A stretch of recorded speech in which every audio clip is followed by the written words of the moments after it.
Dear reader, not long ago, under rather odd circumstances, I discovered this rather remarkable collection of short essays.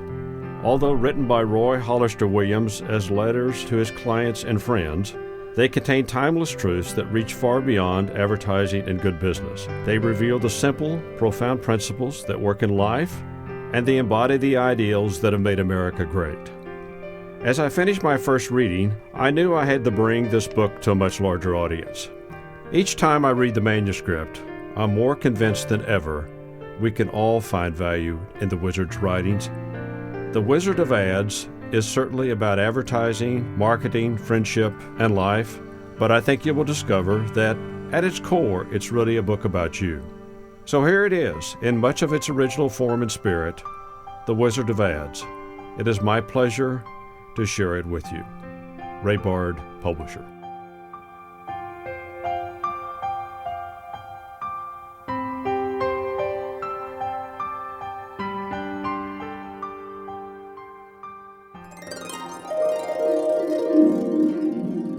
The Wizard of Ads, turning words into magic and dreamers into millionaires, by Roy H. Williams.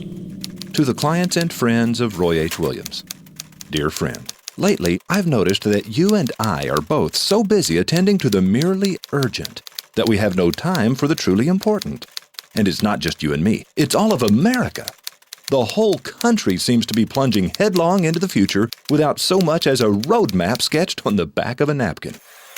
Although I know that we need to consider the future, I also know that those who do not learn from history are destined to repeat it.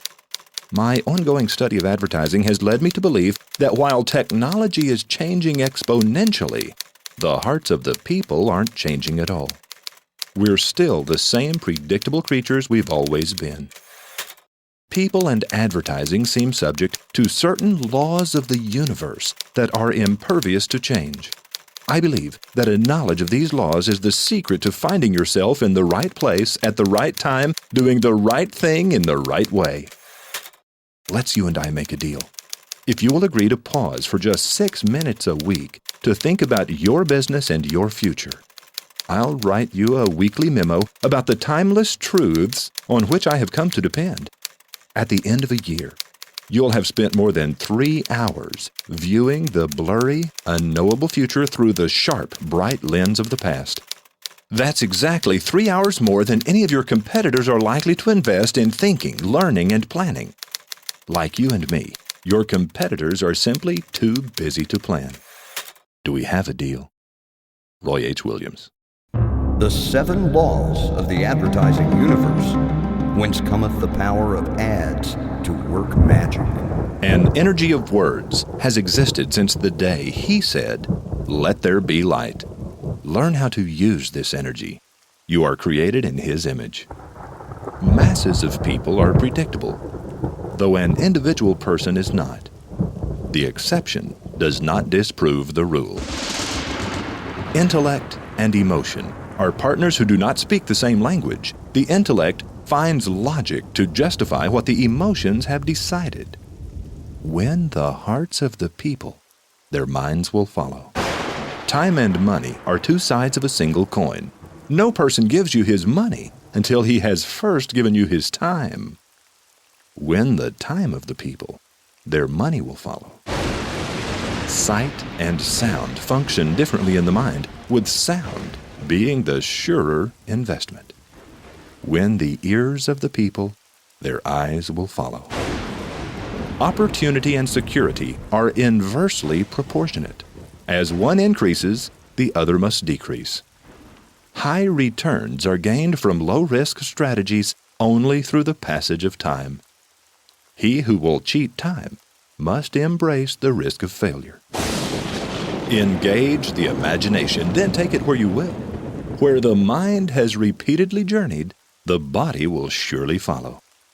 People go only to places they have already been in their minds.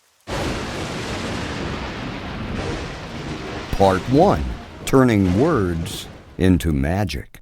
Chapter 1, 9 Secret Words. Lean down so that I may speak into your ear. for the thing I'm about to tell you is not for the others to know.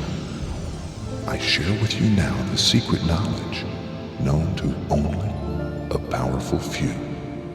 I give you the 9 words, which, if held in your heart, will transform success and failure into mere coins that you may pull from your pocket and bestow upon those you would favor. Leaning closer, I could feel his weak and ragged breath on my ear as he whispered, "The risk of insult is the price of clarity." Then he was gone. I wish we could have spoken longer, for there were many other things I was forced to learn the hard way. But the old wizard was definitely right. The risk of insult is the price of clarity, and it is a price few are willing to pay. To be clearly understood, one must speak the simple, essential truth as plainly as he is able. While many of those listening will say, "Such refreshing candor, so bold and direct," others will say, "He is tactless, blunt, rude, insensitive, and unrefined." Believe me, I know. While others debate the necessity of ruffling a few feathers, I'm usually in the backyard plucking the chicken.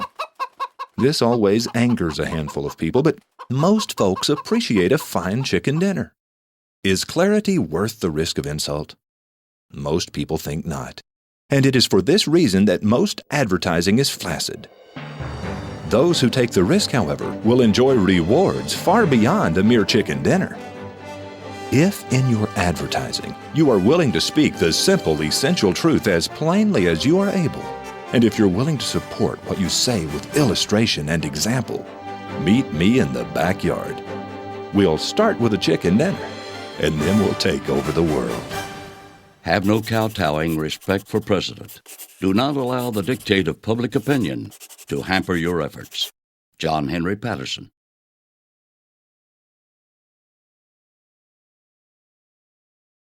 Chapter 2, Buried Treasure. In the book, Influencing Human Behavior, you'll find the following chapters. 1. The key problem, capturing the attention. 2. The appeal to wants. 3. The problem of vividness. 4. The psychology of effective speaking. 5. The psychology of effective writing. 6. Crossing the interest deadline. 7. Making ideas stick. 8. Diagnosing the public. 9. The technique of humor. Would it surprise you to learn that this amazingly insightful book was written during the presidency of Calvin Coolidge by a man whose name you've never heard? Yet the ideas put forward are significantly more advanced than most of what is being taught in advanced marketing today. Writers of yesteryear did not have to worry about being politically correct. They simply blurted out the truth. The man who has nothing to offer the world that the world needs should telephone the undertaker, for he is a dead one, whether he knows it or not. Elbert Hubbard, A Message to Ad Men, 1903. The person who can capture and hold attention is the person who can effectively influence human behavior. Who is a failure in life? Obviously, it is a person without influence, one to whom no one attends. The inventor, who can persuade no one of the value of his device. The merchant who cannot attract enough customers into his store. The teacher whose pupils whistle or stamp or play tricks while he tries to capture their attention. The poet, who writes reams of verse which no one will accept. H.A. Overstreet, Influencing Human Behavior, 1925. Today's generation mistakenly assumes we know more about people than any previous generation. In reality, our minds today are mostly crammed with technology, entertainment, and news. Past generations occupied their minds less with technology and more with people. 5 minutes in an old book quickly reveals that most of what is being sold today as new insights into human behavior is merely the rediscovery of knowledge we've had for centuries. To learn things not yet rediscovered, you must read old books. There, you will find the wisdom of your ancestors and the keys to your future. History must repeat itself because we pay such little attention to it the first time. Blackie Sherrod.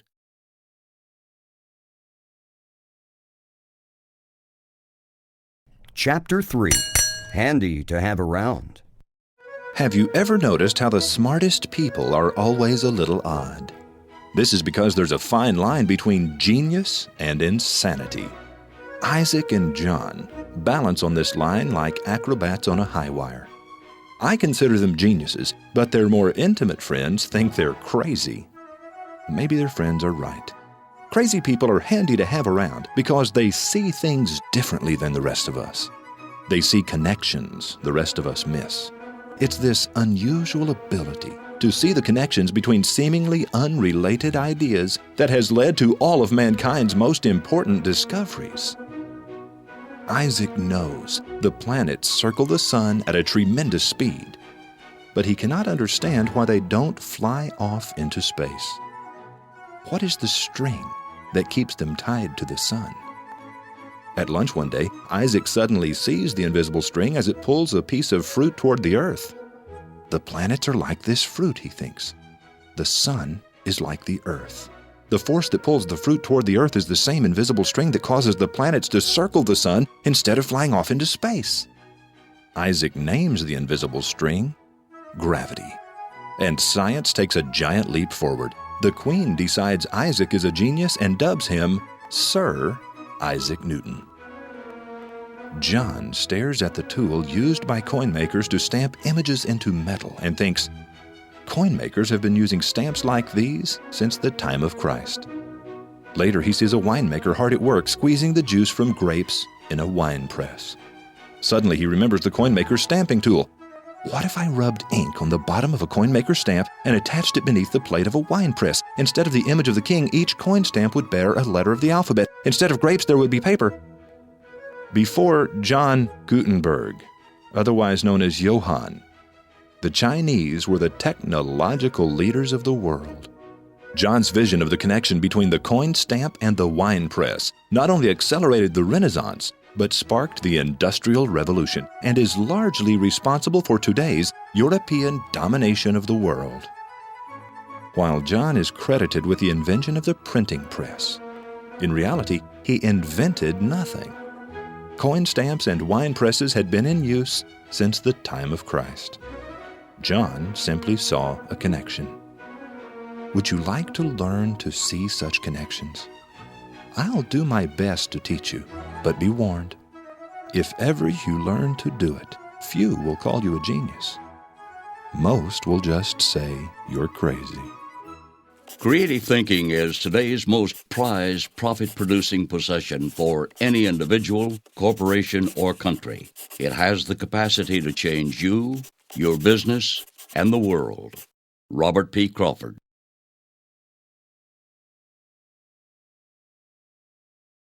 Chapter 4. The Mousetrap Myth. If a man can make a better mousetrap than his neighbor, the world will make a beaten path to his door. So said Ralph Waldo Emerson. Sorry, Ralph, but you were wrong. 46 years after you died, the better mousetrap was invented, and path beating did not occur. In 1928, Chester M. Woolworth offered the world a much improved mousetrap. It sold for 12 cents. The price of the older, less effective mousetrap, however, was only 5 cents. The better mousetrap failed. What neither Emerson nor Woolworth realized is that once a mouse has been caught, most people dispose of both mouse and trap. No one wants to throw away a trap that costs 2.5 times as much to replace. Even less does anyone wish to clean and reuse it. We continue to buy the same mousetrap that was used during the lifetime of Ralph Waldo Emerson, even though dozens of superior mousetraps have since been invented. We buy the old ones because they work. We see no need for improvement. Yet, the power of Emerson's promise continues to lure thousands of inventors, each of whom stares dreamily toward the ceiling and whispers, "The world will beat a path to my door." It's been quite some time since Emerson first painted this image of fame and recognition, and although his promise proved false, you and I still continue to recite the better mousetrap myth, because it's our only hope that we might someday actually find the world beating a path to our door. If nothing else, Emerson's maxim teaches us that words that conjure a pleasing image in the mind are words that will live forever. Suppose Emerson had said, "If you build a better mousetrap, there's a chance you'll be able to sell it, but it will take a lot of hard work and your mousetrap cannot cost more than the mousetrap it replaces." Would we have remembered this bit of wisdom for as long as we have? Forget about a better mousetrap. Concentrate on better words.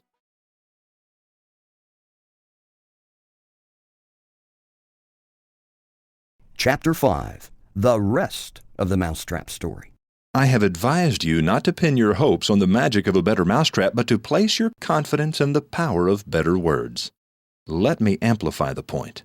The adage that launched the better mousetrap myth reads thus: "If a man can write a better book, preach a better sermon, or make a better mousetrap than his neighbor, though he build his house in the woods, the world will make a beaten path to his door."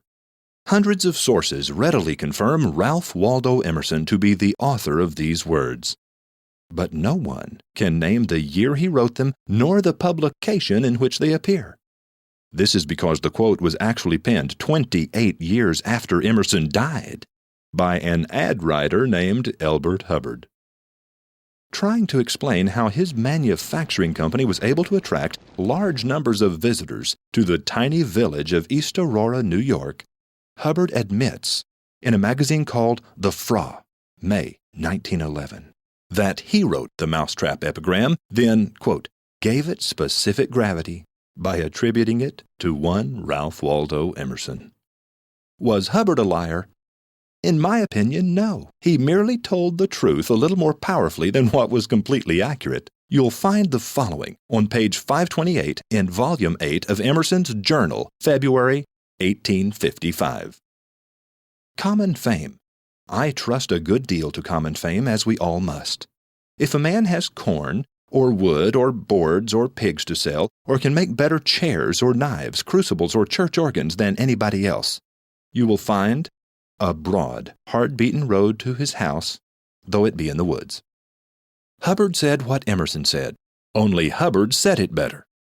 We remember the words of Hubbard because, unlike Emerson, Hubbard used verbs that are visually active. Write, preach, make. He gave us images that are clear: book, sermon, mousetrap. And his promise of benefit was memorable. The world will make a beaten path to his door. Emerson's original statement is known to only the most diligent of researchers because it is neither active, clear, nor memorable. I trust a good deal to common fame, as we all must. Emerson's images are cluttered and unfocused: corn, wood, boards, pigs, chairs, knives, crucibles, church organs. And the promise of benefit is soft, stumbling to its end with a qualifier. You will find a broad, hard-beaten road to his house, though it be in the woods. Rather than closing as Emerson does, with the image of the house in the woods, Hubbard, an ad writer, leads us through his woods a bit earlier so that he might close with that grand gesture, that unforgettable image of the whole world beating a path to our door. Emerson may have had a profound idea, but it took the refinements of an ad writer to cause it to live forever in the imaginations of men. How good is your ad writer? The advertising man is a liaison between the products of business and the mind of the nation. He must know both before he can serve either. Glenn Frank. Chapter 6. Elevators don't read minds.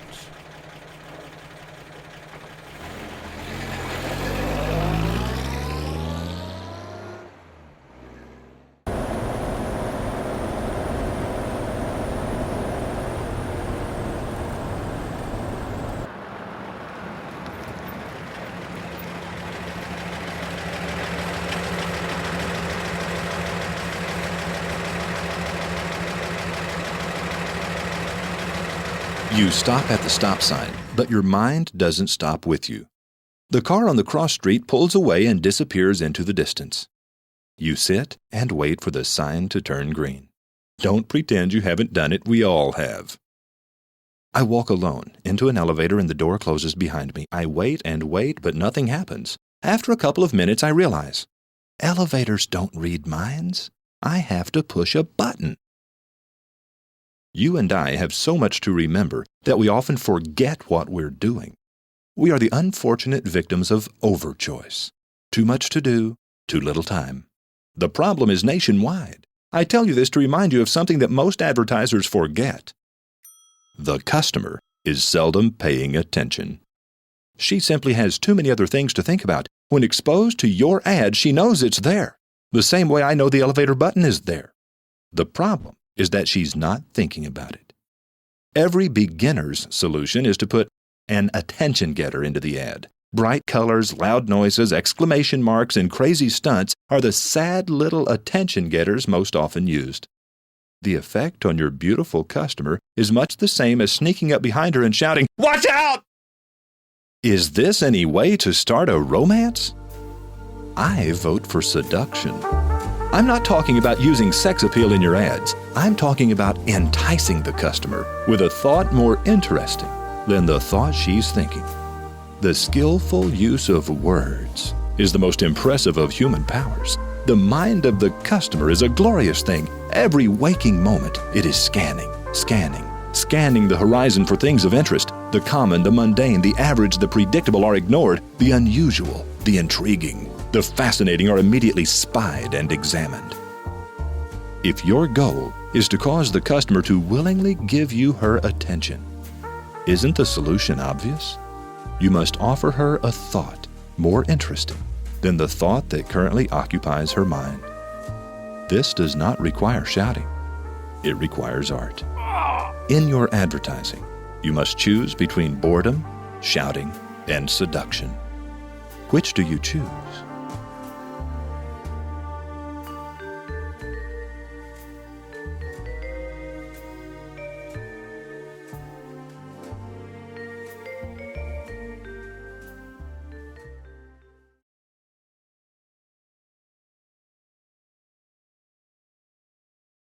Chapter 7.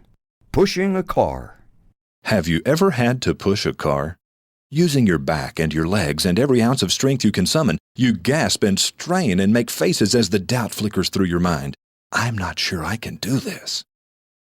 Then the car moves its first inch and you find strength you never knew you had. The second inch is slightly easier, but now you're thinking, I'm not sure I can last. By the time you've moved it a yard, all doubts have fled. Of course I can do this. I can do anything. Soon you're pushing just hard enough to keep the car rolling as you trot along behind it, basking in the applause of an imaginary crowd. Launching an ad campaign is exactly like pushing a car. I believe there are certain laws of the universe that cannot be cheated, and that these laws apply in every area of our lives. One of these is the law of inertia. My dictionary defines inertia as the tendency of all objects and matter in the universe to stay still if still, or, if moving, to go on moving in the same direction. Your car doesn't begin to roll the moment you begin to push, and it doesn't stop rolling the moment you quit. The inertia that is your enemy at first becomes your ally in the end. Momentum is a wonderful thing, isn't it? But it never comes cheaply. Likewise, advertising doesn't begin to work as quickly as you would like, but it also doesn't quit working until long after it has been abandoned. Assuming, of course, that you ever got it rolling at all. So where are you now? Are you trotting along behind the car, providing the nudge it needs to keep rolling, or are you still pushing with all your strength in an attempt to pick up speed? If ever you find yourself straining and doubting, call your ad man. He's been waiting his whole life for the chance to help you push that car.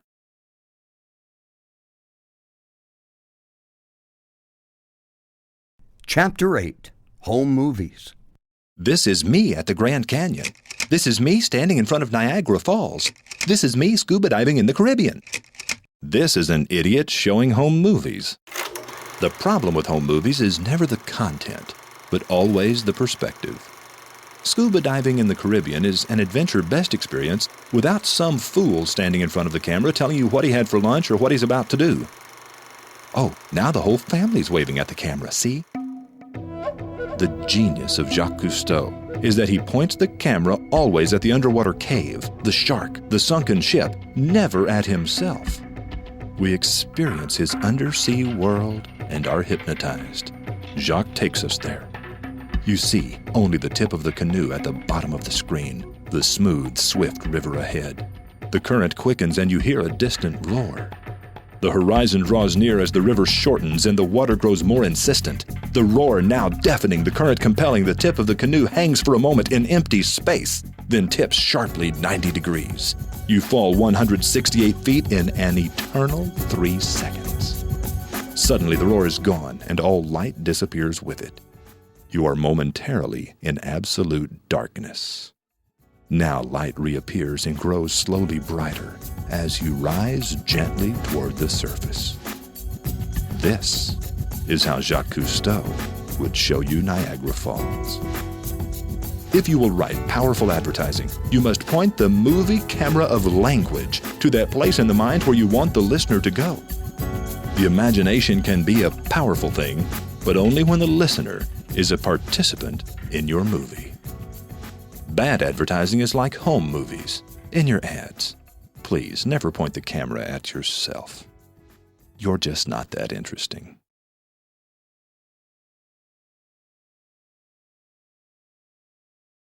Chapter 9. The important one is you. You're writing an ad that needs to produce results. Your ad writing teachers have taught you to say the name of the company at least 7 times in every ad. Your experience tells you that cramming the name of the company into places where it wouldn't normally be heard will just make the ad sound like an ad. You've wrestled with this problem, haven't you?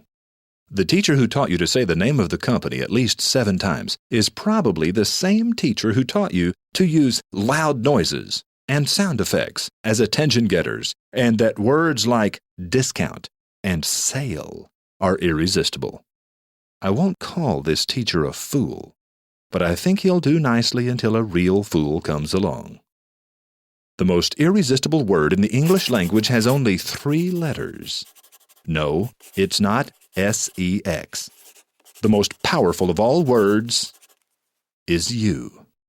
You engages the imagination of the listener. It puts the action of your spot in present tense active. Skillful use of the word you makes the listener a participant in your ad. Here's a 60-second example. You are standing in the snow 5 1/2 miles above sea level, gazing at a horizon hundreds of miles away. Life here is very simple. You live or you die. No compromises, no whining, no second chances. This is a place constantly ravaged by wind and storm, where every ragged breath is an accomplishment. You stand on the uppermost pinnacle of the earth. This is the mountain they call Everest. Yesterday it was considered unbeatable, but that was yesterday. As Edmund Hillary surveyed the horizon from the peak of Mount Everest, he monitored the time on a wristwatch that had been specifically designed to withstand the fury of the world's most angry mountain. Rolex believed Sir Edmund would conquer the mountain, and especially for him they created the Rolex Explorer. In every life, there's a Mount Everest to be conquered. When you have conquered yours, you'll find your Rolex waiting patiently for you to come and pick it up at Justice Jewelers, your official Rolex jeweler on Highway 65 at Battlefield Road. I'm Woody Justice, and I've got a Rolex for you. Did you hear the wind whistling past the microphone? Did you feel the awesome solitude? Were you proud to be standing on the pinnacle of the earth? In that radio ad, you already owned a Rolex that was waiting patiently for you to come and pick it up. As a listener, you're inextricably engaged by the power of the imagery. By the end of this 60-second ad, ownership of the watch has already been transferred. It all begins with the word you.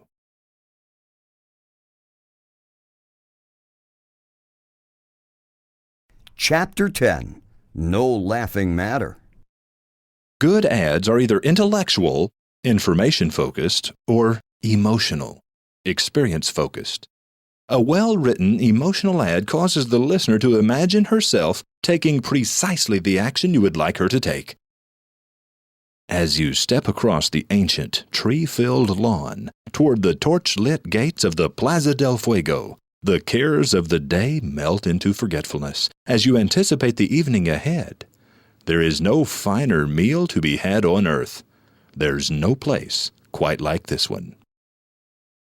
When the decision to be made is not an emotional one, however, your ad must appeal to the intellect instead. And an intellectual ad is no laughing matter. Most people write intellectual ads the same way they tell a joke. They open with an obscure reference to what's coming, then add relevant data little by little, working their way up to the punchline. This is the worst possible way to write an ad. An ad is not a joke. Those listening to a joke are committed to listening. Those listening to an ad are not. Bad intellectual ads begin with a setup, wherein the writer tries to set the stage for the argument he plans to make. As these ads drone on, the customer thinks, get to the point, blurt it out, tell me plainly what's in it for me. In less than 7 seconds, the customer stops listening entirely. A bad intellectual ad may take 15 seconds or more to get to the point. Worse still, when the point is finally made, it usually answers a question no one's asking. A good intellectual ad begins by delivering a punchline directly to a felt need, then quickly substantiating any claims made during the opening statement. Today's public prefers that you prove what you say. Intellectual or emotional, a good ad is a satisfying experience. Are your ads satisfying, or are they a joke? Chapter 11. Look for the loophole. Most ads are full of loopholes. Roy, I'm way ahead of you on this one. I always look for the loophole, and I usually find it. Loopholes are the reason I ignore most advertising. Yes, I know you're good at spotting the loophole, because so is everyone else. If you want your advertising to be more productive, you need to quit looking for the loopholes in other people's ads and start looking for the loopholes in your own. A persuasive intellectual ad begins with a frank statement of benefit, then quickly substantiates every claim. Closing loopholes is the difference between merely informing the customer and persuading her. Below is an example of a persuasive intellectual ad, with the customer's thoughts following. Parkins and Matic will cut the cost of your insurance by at least 10%. Or what? Or buy you dinner at the Plaza del Fuego. I'm not sitting through a 2-hour sales pitch just for a lousy dinner. All it takes is a 3-minute phone call and there's no one you have to meet. Still too much of a hassle. I don't know the details of my coverage. So the next time you reach in your mailbox and pull out the insurance renewal, walk straight to the phone and call Parkins and Matic. Read them the limits and deductibles printed on the notice. That's right. The renewal notice has the details of my coverage on it. And they will immediately name the price at which they can give you identical coverage. Apples for apples. Identical coverage? No one to meet? Just 3 minutes? If the Parkins and Matic price isn't at least 10% lower, you're off to the Plaza del Fuego. I've always wanted to go to the Plaza del Fuego. You're going to have to write someone a check. Why not write a smaller one? To Parkins and Matic. I need to remember to call these guys when I get my renewal notice. If Parkins and Matic were patient and gave this ad sufficient repetition, it would keep their telephones dancing across their desktops month after month, year after year. Unfortunately, the ad below is the one you're more likely to hear. For more than 50 years, hundreds of families have trusted their insurance needs to the caring professionals at Parkins and Matic. Why? Because competitive pricing is a Parkins and Matic specialty. Competitive? Doesn't that mean about the same price as everyone else? And they're known for their fast, fair, and friendly service. Yeah, until you have a claim. So when you need auto, home, health, life, or any other type of insurance, I just love talking about insurance. Find out how much Parkins and Matic can save you by calling them. Is that softball game tonight or tomorrow night? At 862-3791. I think I'll stop and get a Coke. That number again is 862-3791. And maybe some fries. I love French fries. Parkins and Matic is open weekdays till 7 for your convenience. I think that game's tomorrow night. And until 4 on Saturdays, but closed on Sundays. But I better call and check on it. Find out for yourself why hundreds of families... Should I take a burger home for Bobby? Trust Parkins and Matic year after year. Yeah, a burger with cheese. Call Parkins and Matic today at 862-3791. I'll get myself one too. You'll be glad you did, but without the cheese. Do you see the difference?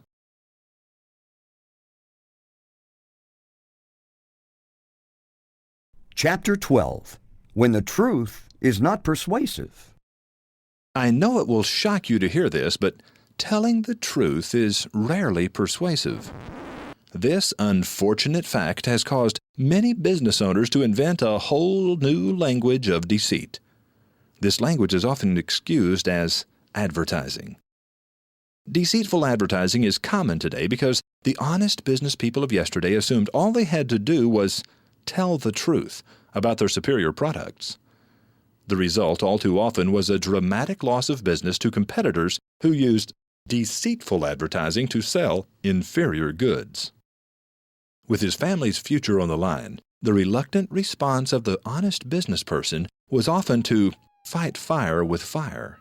Anyone who believes in this philosophy has obviously never tried to put out a fire.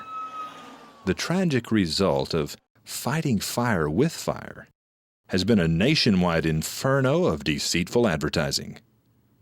If the public won't buy it for $20, we'll mark it $40 and sell it for half price. These business owners knew they couldn't fool all the people all the time, but they were able to make a nice income fooling some of the people some of the time. Now these business owners are frightened because it's getting harder to fool any of the people any of the time. The real tragedy is that so many honest business people abandoned the truth in their advertising. You see, it wasn't the truth that was ineffective. The mistake was assuming it was enough to simply tell it. If you want the truth to prevail, you must cause people to realize the truth. This requires much more skill than is required to simply tell it. Honest persuasion is the water that will put out any fire. Truth, we are told, is truth we may not accept, but the truth we have realized is the only truth we own.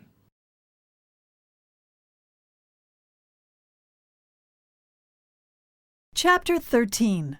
Velcro, the ad writer's friend. The goal of advertising is for your message to hold tightly to the brain. Most advertising does not. Do you want the public to remember your ads? The secret is Velcro. George de Mestral discovered the secret of memorable advertising in 1941 in the Jura Mountains of France. After a day of hunting, scrambling through woods and brush, he found his wool pants covered with burrs. No matter how hard he tried to remove them, these little burrs were in his pants to stay. Fascinated by their tenacity, George inspected them under a magnifying glass and found that each of them had hundreds of tiny hooks engaged in the loops of his woolen fabric. George made a machine to duplicate the hooks and loops using nylon. He called his new product Velcro, from the French words velours and crochet. The rough side of Velcro is made of tiny, flexible hooks. The fuzzy side, small, soft loops. Therein lies the secret of memorable advertising.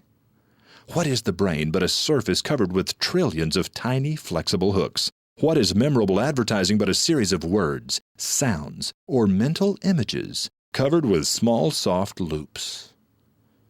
You must cover your ads with small, soft loops. But it's not as simple as it seems. Have you ever noticed how some pieces of Velcro hold much tighter than others? George de Mestral found that randomly oriented loops offer much greater holding power than loops arranged in neat rows. The more unpredictable the loops, the stronger the bond. Neatly arranged loops have little holding power. When ad writers present their clients' information in a predictable manner or use predictable words, they are making orderly loops. The advertiser may like the ad because it's accurate and positive, but such ads have weak Velcro. They are forgettable. The human mind discounts the predictable. When you see the punchline coming, the joke is never funny. There can be no curiosity where there is no mystery, no delight where there is no surprise. When you understand the Velcro of the mind, you're halfway to fame and fortune The only thing you need now is a mental trigger. But we'll talk about that in another chapter. Memory is a net. One finds it full of fish when he takes it from the brook, but a dozen miles of water have run through it without sticking. Oliver Wendell Holmes.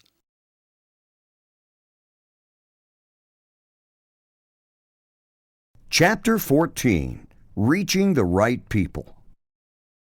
Advertising began to deteriorate the day we let the scientific types get involved. Now, don't get me wrong. I think there's a place for every type of person.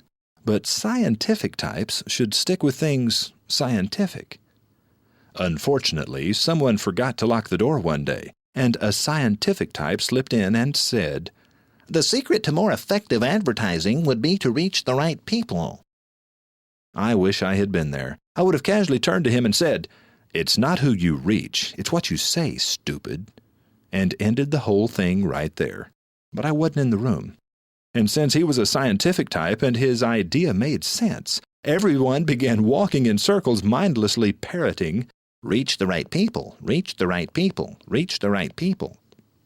The problem is that advertising is not scientific. Trying to reach the right people usually leads to over-targeting and overconfidence. It has caused more stupid mistakes, frustration, and failures than any other myth in the history of commerce.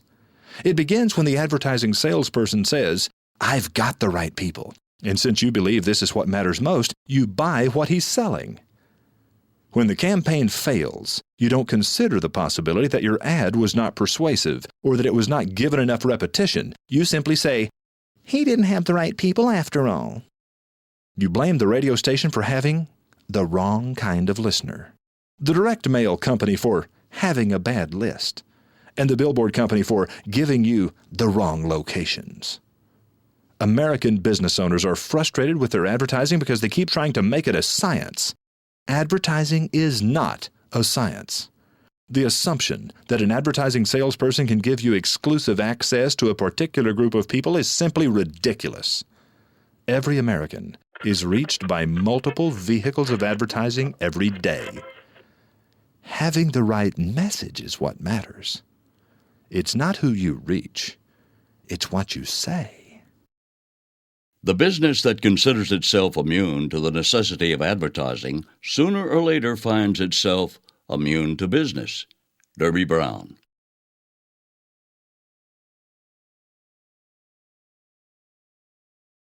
Chapter 15. All I said was, I make a simple statement. It's not who you reach, it's what you say that makes the difference.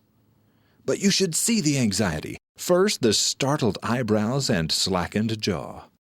Then, almost imperceptibly, the eyebrows descend, and the chin moves slowly upward until dawning realization becomes clearly visible discomfort. Angry thoughts now gather like storm clouds behind the eyes as the words of rebuttal are chosen. Finally, the eyes are slits, and the jaw is tight. "Do you mean to say?" is then followed by an absurd example obviously meant to put me in my place. This is my most difficult moment. If I modify my statement or weaken it, you can be sure that I've done the listener no good.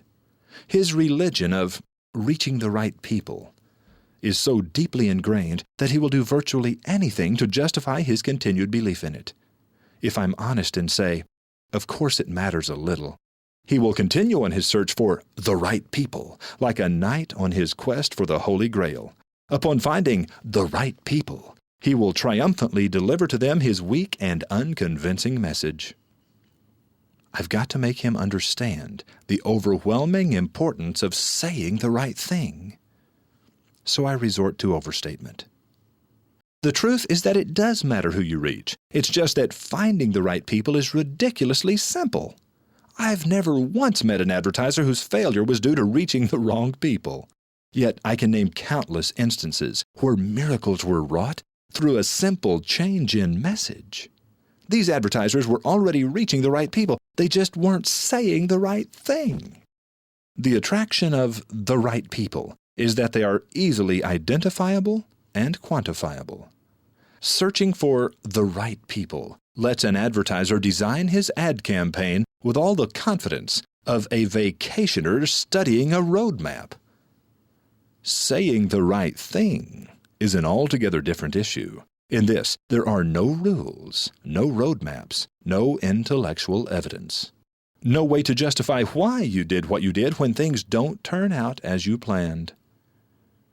Most advertisers cling to their religion of reaching the right people, because acknowledging their inability to say the right thing makes them feel incapable and uncomfortable. Frankly, it scares the hell out of them.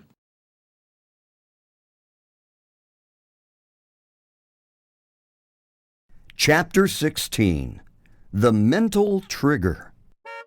You buy a new car. As soon as you drive off the dealer's lot, you begin seeing cars just like yours everywhere you go.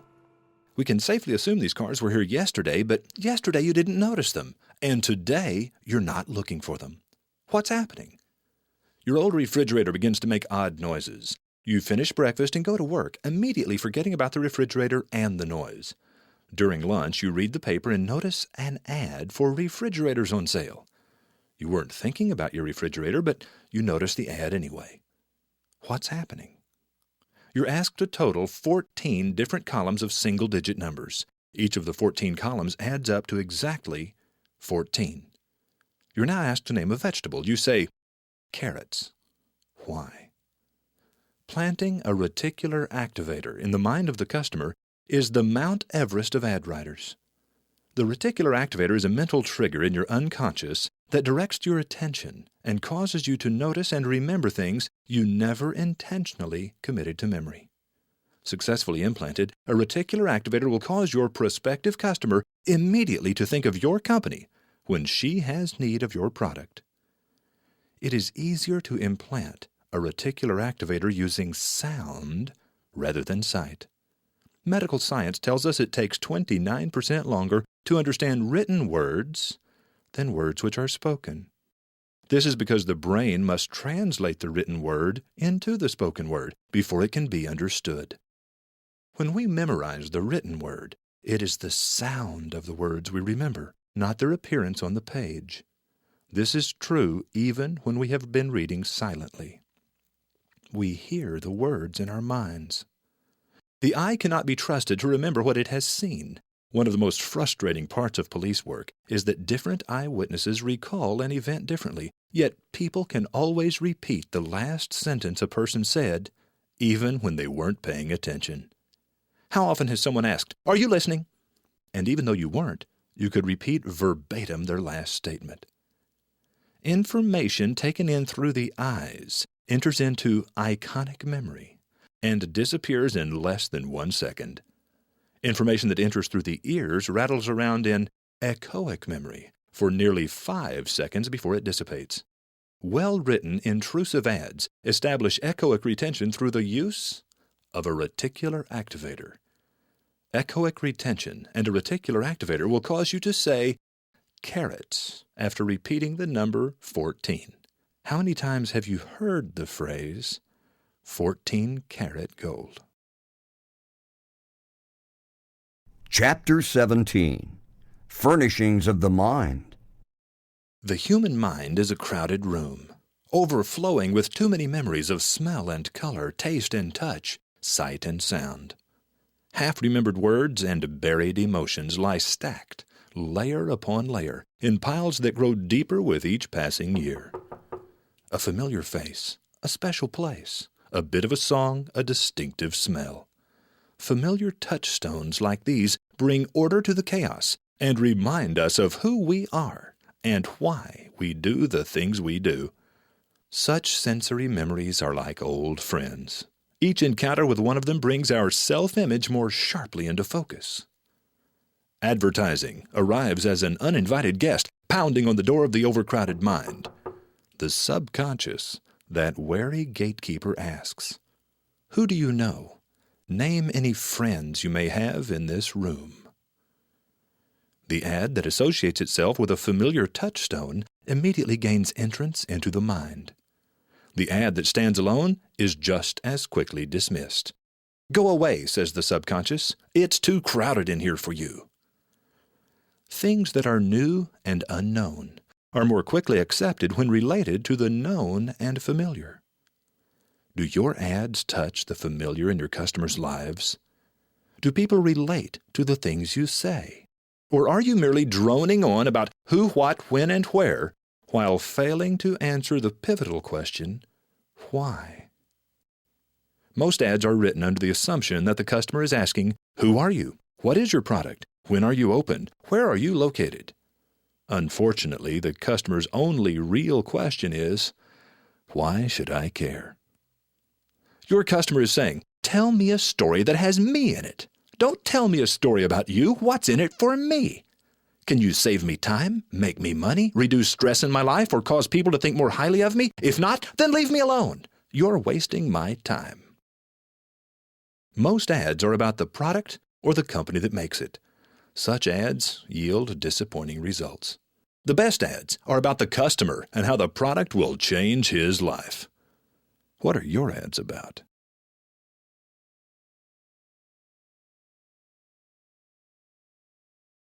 Chapter 18. Selling to Walter Mitty. The world looks at you and sees one person. You look in the mirror and see another. This odd difference between reality and self-image was memorably illustrated by Miguel de Cervantes in 1605. Don Quixote saw himself as a chivalrous knight and protector of the fair maiden Dulcinea.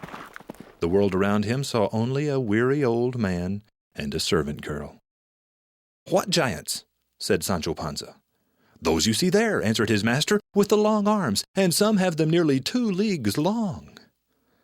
"Look, your worship," said Sancho, "what we see there are not giants but windmills, and what seem to be their arms are the vanes that turn by the wind and make the millstone go." "It is easy to see," replied Don Quixote, "that you are not used to this business of adventures." 337 years later, it is James Thurber's Walter Mitty who in the space of a single afternoon is the commander of a Navy hydroplane, a life-saving surgeon, an expert marksman, and an intrepid army captain. Walter Mitty isn't crazy. He just has trouble convincing the outside world of who he is inside. The Secret Life of Walter Mitty is a favorite American story because it speaks to the Mitty in each of us.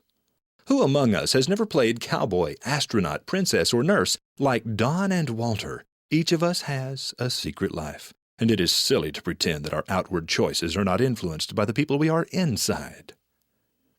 If we insist on intellectual honesty, we must urge Don and Walter to abandon their childish dreams.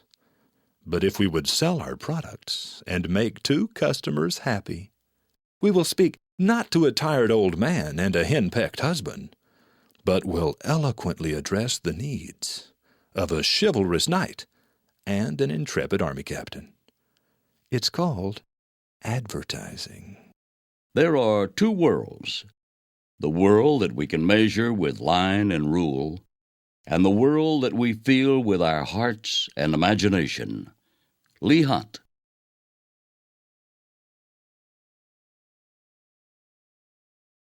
Chapter 19. Our Need for Definition. Who am I, and what am I doing here? Is the oldest and perhaps most universal question of humankind. We all have a need to define who we are and where we fit in. My author friend Richard Exley says we have a need to belong. This powerful need for definition is rarely discussed, but it's nonetheless universal, and an ability to tap into it is often the genesis of a very compelling ad campaign. Our need for definition influences what we drive, where we live, how we furnish our homes, the clothes we wear, the clubs we join, the magazines we read, and the cola we drink. As I've said many times, effective advertising must speak to a felt need. It has become my conviction that our need for definition is perhaps the most compelling need felt by individuals in our society today. Most of our purchases involve self-expression, and we tend to buy things with which we identify. Let me give you an example. I recently mailed a promotional piece to several hundred companies in targeted industries. One of the men who responded was the chairman of Ravenswood, a California vineyard. Mr. Foster sent me his very elegant vertical business card, which ends with the statement, "No wimpy wines." My bond with Mr. Foster was immediate. Any man whose goals include a desire to avoid wimpishness in all its deviant forms is my kind of guy. I had noticed Ravenswood on the wine lists of most of the better restaurants, but I had never tried it. Care to guess which wine's my new favorite? Yep, Ravenswood. In some small way, I feel connected with Mr. Foster's Ravenswood, and even though the connection is small, it's far more than I have with any other winery. Mr. Foster was audacious enough to print "No wimpy wines" on his business cards, and it gained him a customer. Perhaps there are many other wines that are equally good, but I'll probably always be a Ravenswood man. Like me, all of humankind has this need for definition, and the most powerful brands are those that help the customer define his own identity. Do you think I'm crazy? Trust me. Every customer you have is just as crazy. Get in step with the lunacy and watch your sales skyrocket. We are more easily persuaded in general by the reasons we ourselves discover than by those which are given to us by others. Blaise Pascal.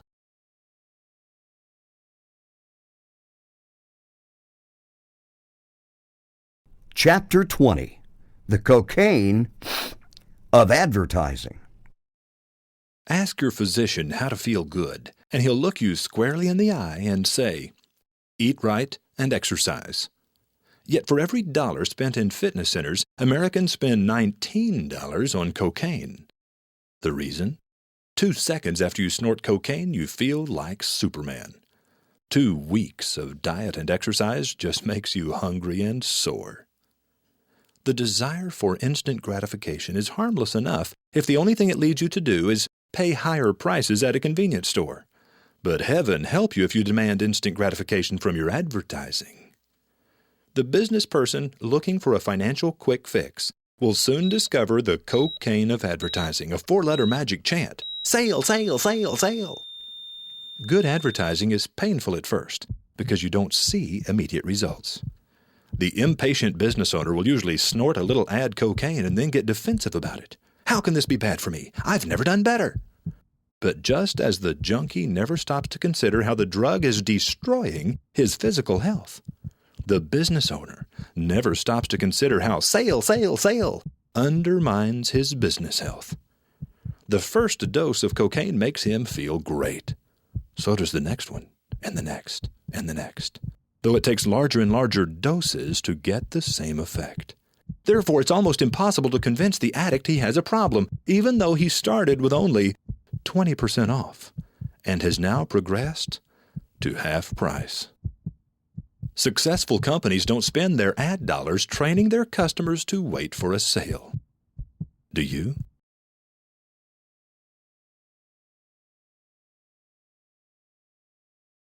Chapter 21. The World's Best Traffic Builder. I'd like to do a traffic builder. Do you know how to do a traffic builder? I think a good traffic builder is what we need. One traffic builder coming right up. My favorite traffic builder involves 3 actors in police uniforms. The first policeman stands in the street in front of your business and diverts all traffic into your parking lot, where the second cop waves the cars into parking spaces. The third cop stands at the front door and blows his whistle to direct people into your store. When the place is fully packed, the false policemen then yank off their uniforms and scurry in to begin selling customers. Need any other good ideas? There's a chance my traffic builder is slightly more stupid than yours, but only because mine is illegal. The traffic would be no less qualified than the crowd brought in by most other traffic building schemes, however. Yes, I'm here because of the inflatable pink gorilla on your roof and the free hot dogs you talked about on the radio. Gosh, now that I see you're a car dealer, I suddenly have the urge to buy a brand new car. Running an ad under the pretense that it's a good traffic builder is from the same school of thought that says there's value in getting your name out. If you're running for public office, getting your name out may be enough to get you elected. But if you want your ad to be remembered when the prospect has need of your product, you've got to have something attached to your name. If a traffic builder helps reinforce your market position or communicate your own unique selling proposition, it's much more than a mere traffic builder. It's a good ad that just happens to generate immediate traffic. Unfortunately, this kind of traffic is never predictable. An ad that creates good traffic one week may generate none the next. These are your options. You can 1. Write meaningful ads that will be remembered when the prospect has need of your product, or 2. Write ads to bring in immediate traffic. If you choose option 2, I know someone who can help you. His name is Oscar Mayer. He works with a pink gorilla.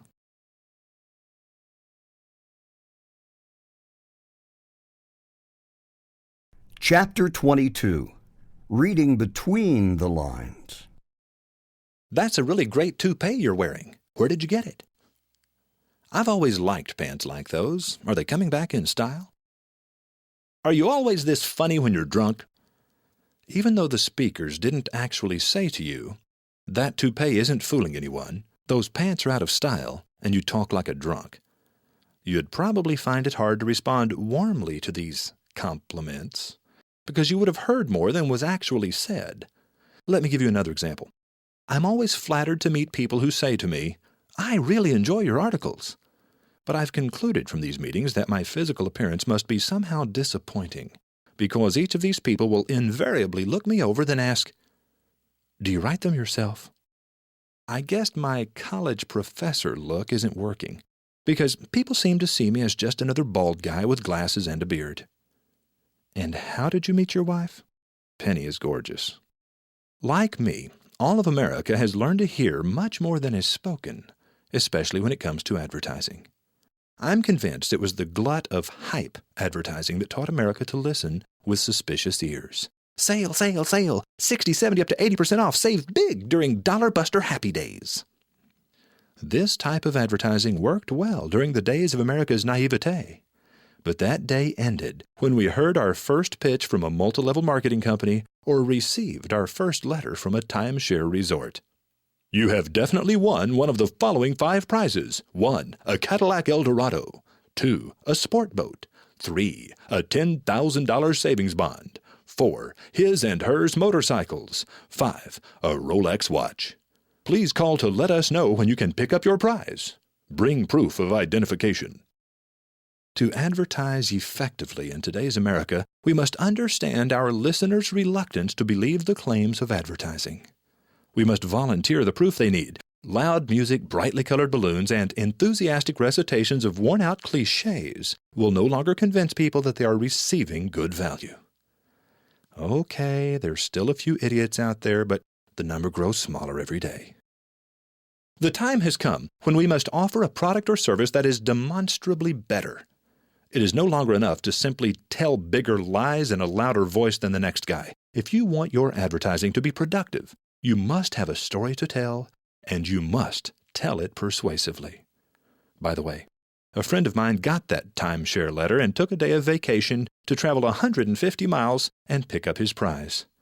After subjecting him unsuccessfully to a relentless 2-hour sales pounding, his hosts tossed him a $3 inflatable raft and said, "Thanks for making the trip, sport.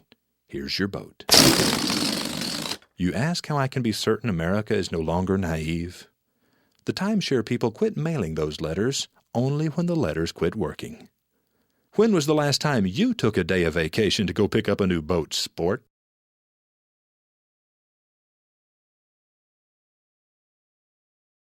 Chapter 23. Big Talk and Little Acorns. Remember the story of Chicken Little? Sitting under an oak, he's beaned by a falling acorn and spends the rest of the afternoon running from one barnyard animal to another, screaming, "The sky is falling! The sky is falling!" In the original story, Chicken Little simply makes a laughable mistake. But let's suppose Chicken Little's friends repeatedly warn him about falling acorns. They tell him it's the peak season for acorns and gravity. But Chicken Little insists on sitting under the tree anyway, and the acorn descends just as predicted. Now Chicken Little's Paul Revere act becomes a little more irritating, doesn't it? I've consulted a dozen Chicken Littles, They always say they want to experience the kind of advertising that gets results. But they're never prepared for the actual experience. Though I warn them that powerful advertising will generate negative fallout from many sources, they answer, "Bring it on," then backpedal vigorously as soon as a few people say, "I hate your ads." Do you have the courage of your convictions? Are you ready to defend what you say? Or will you pound your chest like King Kong, then run like Peter Cottontail at the first sign of adversity? Some of my best and most compelling ads never made the airwaves.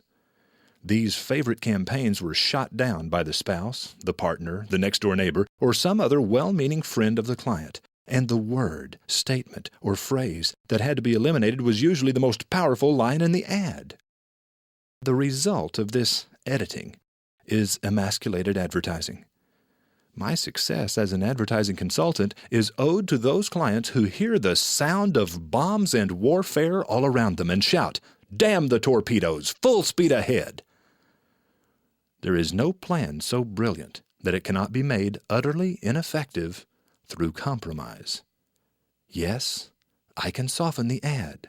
I can soften it so that it offends no one, says nothing, and sounds just like every other ad on the air. Please don't hold me responsible when the ad doesn't work. On second thought, perhaps the right thing for you to do is get out the Yellow Pages and look under A for advertising agencies. Let me know how this turns out. Despite what you're thinking, my goal in this chapter was not to vent my frustration, but to get you to examine the depth of your own convictions. What do you stand for?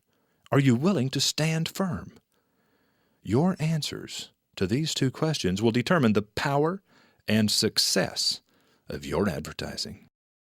Courage is a special kind of knowledge, the knowledge of how to fear what ought to be feared, and how not to fear what ought not to be feared. David Ben-Gurion.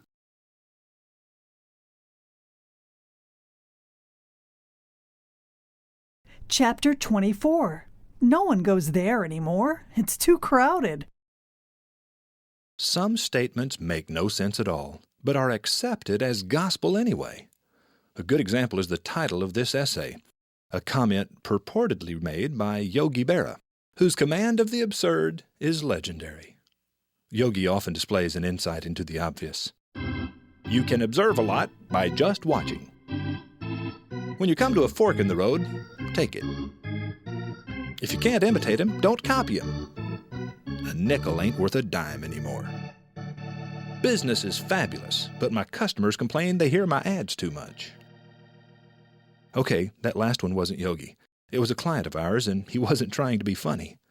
Actually, a lot of our clients hear complaints about their ads from their customers. As you might expect, it's always the most successful clients. Isn't it strange that although people complain bitterly that they hear an ad too often, no one ever complains of reading an ad too often? We commonly recommend radio and television, but rarely newspaper. Because you can close your eyes, but you can't close your ears.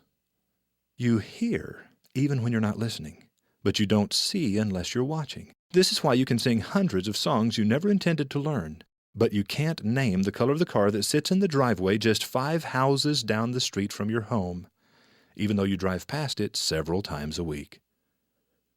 There are only 2 kinds of ads, echoic, which is sound, and iconic, which is sight. Echoic ads are far more intrusive than iconic ads. It is because of the intrusive nature of sound that people often complain about ads on the radio, but never about those in print. The problem with using sound is that echoic ads require intense repetition to be effective.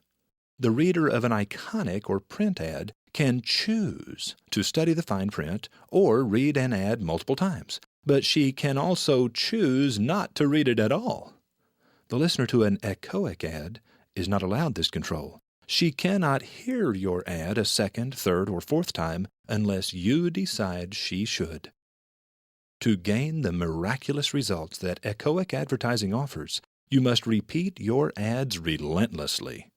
As Yogi says, if people aren't complaining about your ads, you must be doing something wrong. Okay, I lied about it being Yogi Berra, but it's true anyway.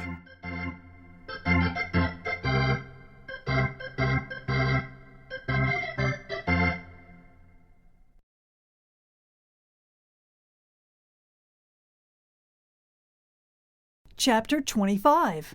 But it's a dry heat. It sure is hot here in Arizona. Yes, but it's a... If you had 3 guesses to finish that sentence, you could do it and have 2 guesses left over, right? The answer is predictable. Predictability. It's what makes advertising sound like advertising, and it's one of the biggest reasons ad campaigns fail. Mouthing meaningless cliches, making unsubstantiated claims, and mindlessly assuming the customer is willing to believe whatever is said are the classic mistakes of advertisers across America. Most advertisers want their ads to be smooth, polished, professional, and clever. Unfortunately, the public no longer trusts smooth, polished, professional, or clever advertising. You know you've written a good ad when it doesn't sound like an ad. Face it, your competitor believes most of the same things about his business that you believe about yours, and you're both trying to lead the customer to the same conclusion. You'll probably make the same claims, use the same logic, and offer the same assurances in your advertising. The problem is, the customer has heard it all before and doesn't believe either of you. To be persuasive, your ads must be frank, direct, and believable. Your ad is believable only when the listener agrees with it. So how do you make the listener agree with you? Tell her what she already knows or suspects. Remind her of things you know she has experienced. Tell her her perception is accurate, and she'll probably agree with whatever you have to say. Anyone who agrees with her can't possibly be wrong. Build on the foundation of a common perspective. Try to see your customer's needs as she sees her needs. Look at your product through her eyes, and you may discover how to speak to her felt needs. Walk a mile in her shoes before you talk to her about how her feet feel. Okay, the feet thing was a dumb analogy, but I think you get it anyway.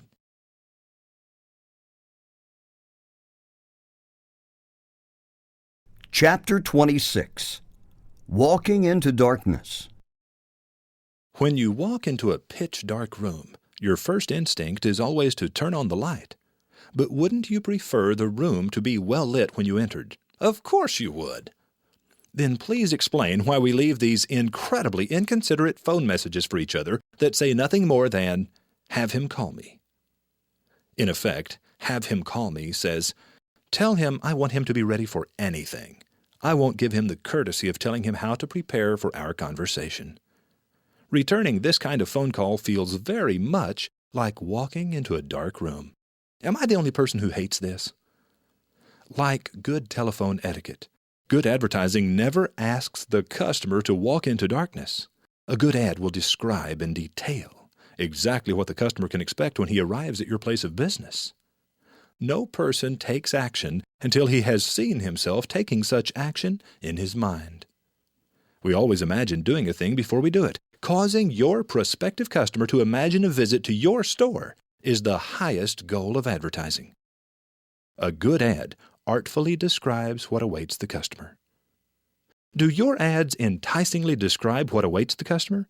Do your ads create a series of mental pictures? To be effective, your ads must cause the customer to see himself doing what you want him to do. If you're patient and persistent, he will someday transfer this imagined experience into actual experience. He will finally do what he has seen himself do so many times.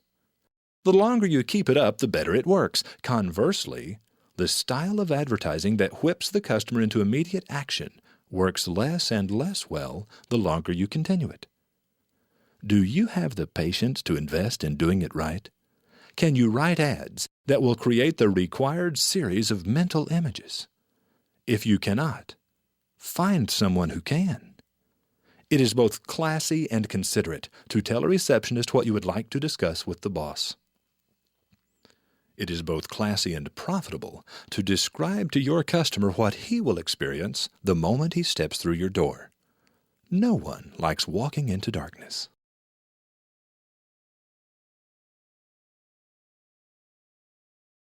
Chapter 27, Hardwood, Hammer, and Nail. The mind of your prospective customer is like a seasoned piece of hardwood. Your message is like a nail. The rhythmic strokes of the hammer represent the number of times your message, or your unique selling proposition, is heard by the prospect. Sleep is the hammer's claw. Sleep, God's gift to the human race, purging our minds of the noise of the day. Sleep, the eraser of all advertising. Your goal is to drive the nail through the board and then clench it on the other side. Messages that are clenched are remembered for a lifetime. Tap, tap goes the hammer. But during the night, the claw pulls the nail back out of its little hole. The following day, you find nothing more than a faint indentation in the board. The nail is no longer in it. Your message is forgotten. Using the hole you started the previous day, you position the nail again. Tap, tap goes the hammer. But again falls the veil of darkness. Eyes close, and the claw does its work once more. Day after day this scene is repeated, but ever so slowly, the hole gets deeper. Driving the nail of your unique selling proposition into the hardwood of the mind is like climbing a muddy mountain. 3 steps forward, 2 steps back, over and over again. The frustration is simply too much. You believe advertising should pay off immediately. It must be time to change the USP because this one doesn't seem to be working.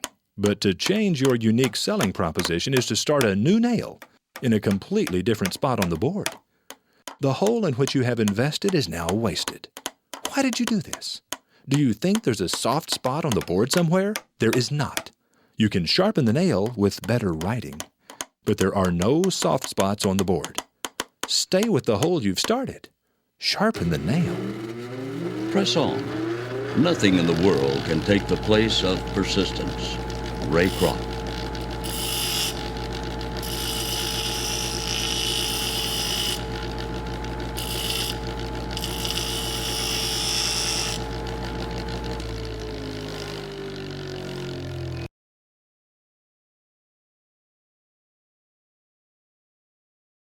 Chapter 28, A Time for True Lies. There are certain individuals who always seem to shout for perfect accuracy in advertising. But when emotions are involved, can there be such a thing as black and white certainty? The unique ability to tell the truth a little more powerfully than what is completely accurate is a skill that has long been used in places far beyond the field of advertising. 3 of the most famous statues in the world were sculpted inaccurately on purpose, so that they might more accurately communicate reality. Myron's discus thrower shows us a majestic athlete in mid-throw, except that from such a position, no athlete could ever expect to throw a discus more than a few feet. In reality, he'd be lucky not to fall over. Yet the discus thrower has been one of the world's most beloved sculptures for more than 1,500 years. You've never seen a truly accurate sculpture of a man throwing a discus because every artist knows it would be a monumentally boring piece of art.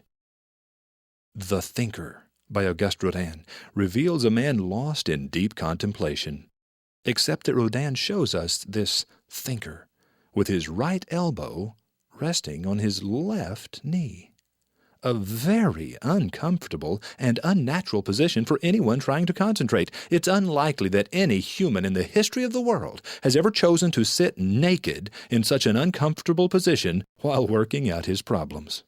Even the great Michelangelo sculpted the head of his immortal David, too large for the body, because Michelangelo, like Rodin and Myron before him, knew artistic exaggeration was utterly essential to the realistic portrayal of the human drama. Does the great Norman Rockwell illustrate the real America on the cover of the Saturday Evening Post, or does he show us America as it ought to be?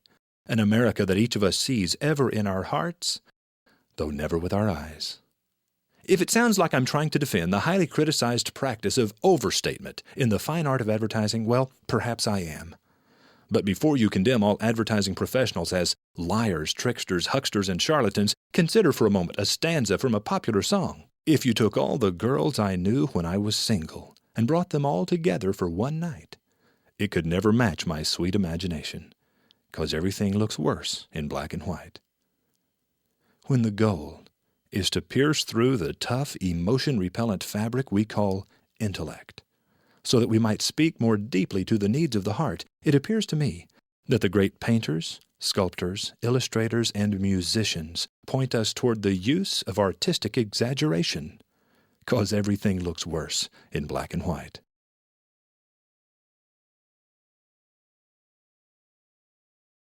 Chapter 29, Poppin' the Rag. Conversation had dwindled, and we were riding in silence.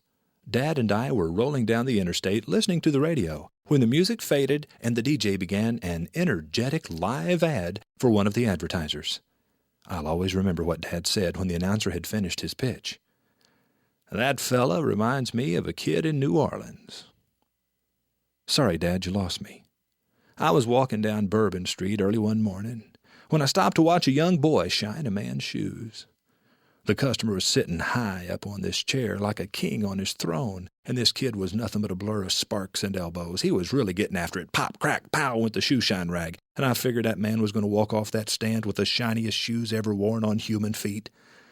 So I waited around, expecting to see the first pair of wingtips ever to be nominated to the Shoe Shine Hall of Fame. Would you believe the shine was no big deal? The kid was just popping the rag. Now, the guy on the radio who said all that happy stuff about that company, well, he was just popping the rag. He didn't tell me anything I hadn't heard 1,000 times before, and he didn't give me any confidence that he was telling the truth or even believed what he was saying. He didn't give us any details or offer us any evidence. He was just popping the rag. I want you to invest 5 minutes to help me prove a theory. Walk right now to the nearest radio and listen to the next commercial break. How often does an ad contain new information that leads you to a new conclusion? How often is the ad truly memorable as opposed to being merely clever? Are the writers of these ads persuasive or merely creative? How often are they just popping the rag? The next time you hear someone say, "I tried advertising, but it doesn't work for my kind of business," ask to see the ads he ran. Chances are he could learn a valuable lesson on Bourbon Street. Effective advertising, like a deep shine on good leather, is a wonder to behold. But popping the rag is just popping the rag.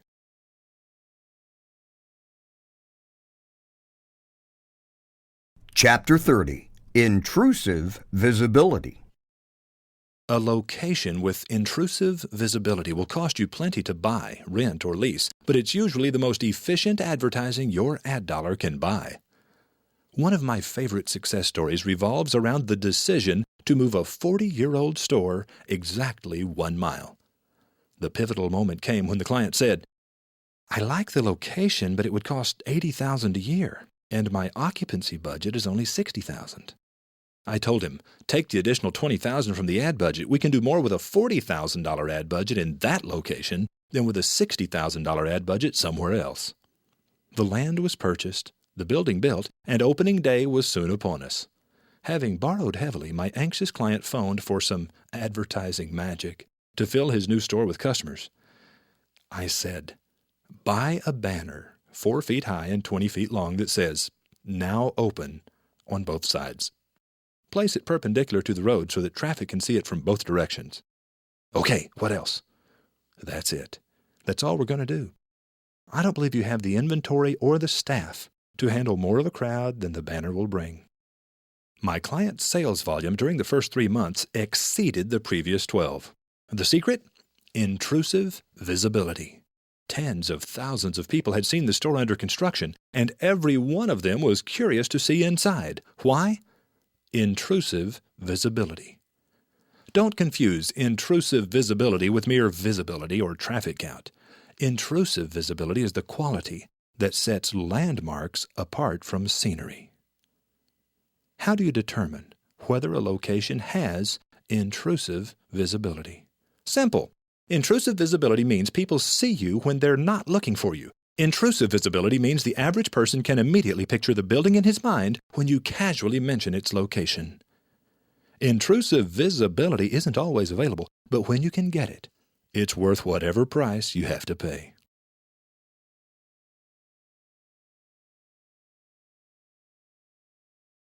Chapter 31. A fire hose and a teacup. You live in an overcommunicated society. The radio that awakens you gives you at most 12 minutes of music before you are forced to endure 3 minutes of commercials.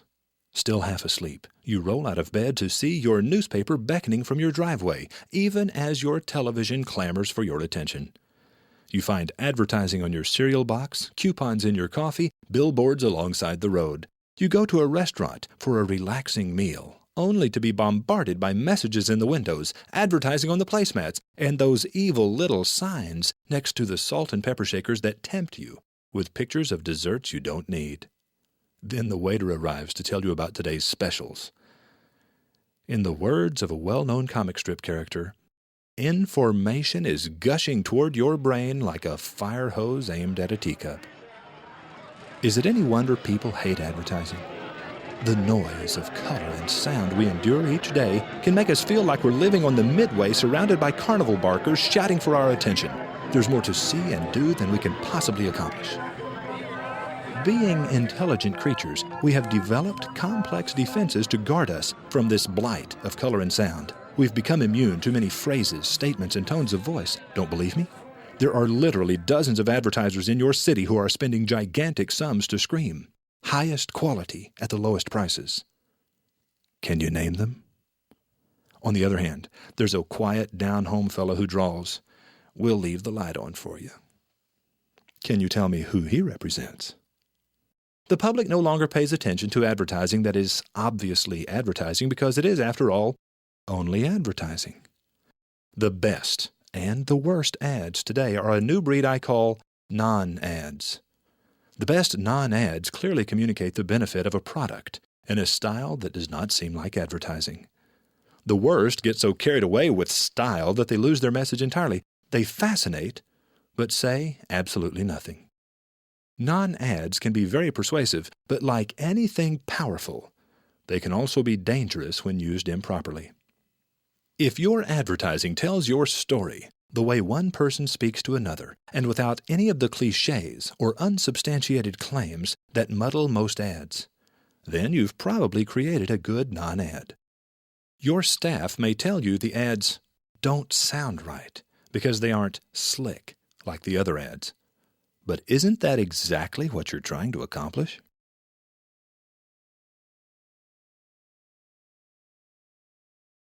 The most valuable of all talents is that of never using two words when one will do. Thomas Jefferson.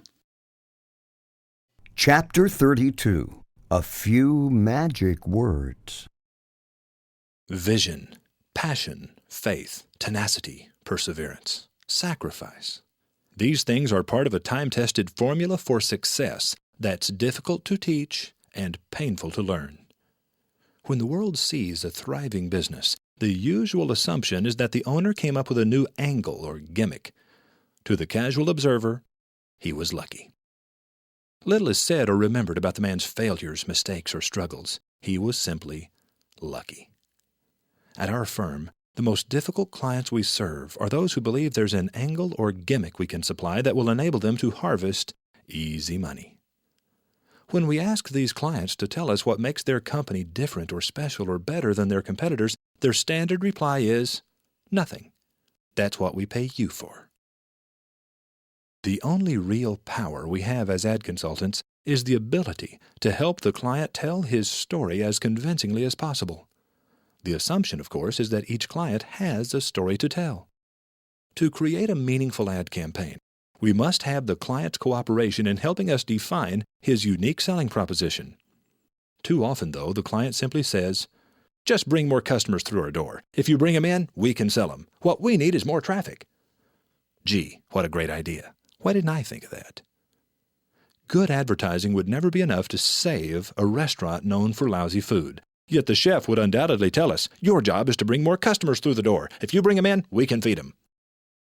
If you see your business changing in ways you don't completely understand, and you're ready to rethink the rules of your industry and press forward to a brighter tomorrow, what you need is an internal revolution and the ad campaign that results from it. If you see your business changing in ways you don't completely understand and you simply want someone to walk into your world and say a few magic words and make everything better, you need a friend to pinch you, slap you, or shake you by the shoulders because you're dreaming.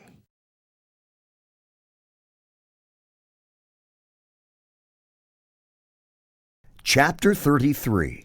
Albert's Big Observation. Albert is a wonderful writer and an extreme introvert. Even though we've never met face to face, I still consider Al to be one of my better friends. Of all the things Albert has written, I am most intrigued by his observation that we do things, but we do not know why we do them. I've been there, Al. My study of advertising revolves around the question, what makes people do the things they do? Occasionally, I catch a glimpse of understanding and create a compelling ad campaign from it, but for the most part, people remain a mystery to me. I don't know why we do what we do. The poet Edwin Arlington Robinson was probably on the right track when he said, "The world is not a prison house, but a mass of millions of bewildered infants, all trying to spell God with the wrong blocks." Yet, when you take time to contemplate the matter, God is fairly easy to understand. He can be trusted unconditionally. It's people who are the tricky ones. This is why you should never fully believe what your customer tells you. There's a profound difference between what a customer says she wants and what she truly wants. The diamond buyer says she wants a GIA certificate diamond of G color and VVS clarity, when all she really wants is to see people's eyebrows jump to their foreheads as they exclaim, "Is that real?" The customer says she wants car wax when all she really wants is a shiny car. The business owner says she wants advertising when all she really wants is more customers. People do things without fully understanding why they do them, and therefore cannot be fully trusted when they tell you what they want. Will this little glimpse of insight cause you to re-evaluate your sales pitch? It should. Albert definitely hit the bullseye when he said, "We do things, but we do not know why we do them." Al has made hundreds of other fascinating little observations, but there is one in particular for which he is widely known. One day Albert said, E equals MC squared, and it literally rocked the world.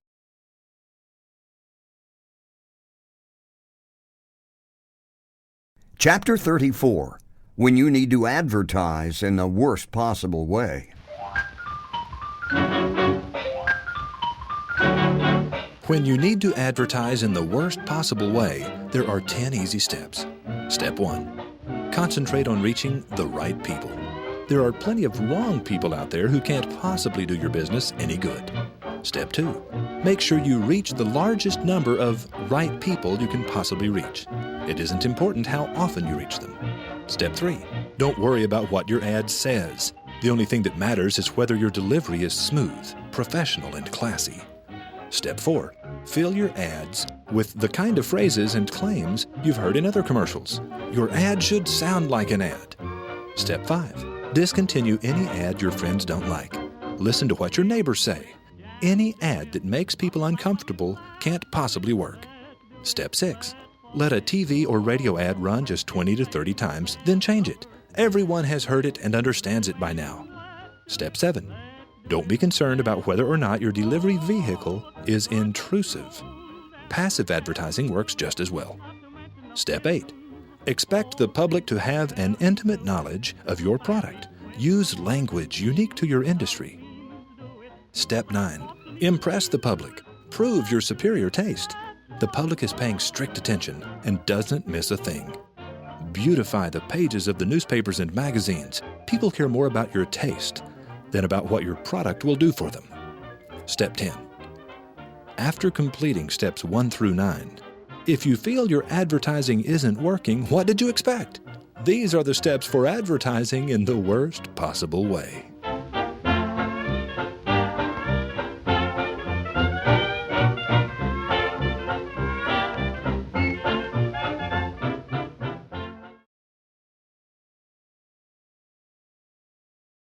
Chapter 35. 12 Causes of Advertising Failure. There are only 12 causes of advertising failure. Number 1 is the desire for instant gratification. The ad that creates enough urgency to cause people to respond immediately is the ad most likely to be forgotten immediately once the offer has expired. Such ads are of little use in establishing the advertiser's identity in the mind of the customer. Number 2, trying to reach more people than the budget will allow. For a media mix to be effective, each element in the mix must have enough repetition to establish retention in the mind of the prospect. Too often, however, the result of media mix is too many people reached without enough repetition. Will you reach 100% of the people and persuade them 10% of the way? Or will you reach 10% of the people and persuade them 100% of the way? The cost is the same. Number 3, assuming the business owner knows best. The business owner is uniquely unqualified to see his company or product objectively. Too much product knowledge leads him to answer questions no one is asking. He's on the inside looking out, trying to describe himself to a person on the outside looking in. It's hard to read the label when you're inside the bottle. Number 4, unsubstantiated claims. Advertisers often claim to have what the customer wants, such as highest quality at the lowest price, but fail to offer any evidence. An unsubstantiated claim is nothing more than a cliché the prospect is tired of hearing. You must prove what you say in every ad. Do your ads give the prospect new information? Do they provide a new perspective? If not, prepare to be disappointed with the results. Number 5, improper use of passive media. Non-intrusive media, such as newspapers and yellow pages, tend to reach only buyers who are actively looking for the product. They are poor at reaching prospects before their need arises, so they're not much use for planting a reticular activator or creating a predisposition toward your company. The patient, consistent use of intrusive media, such as radio and television, will win the heart of the customer before she's in the market for the product. Tell her why. Wait for when.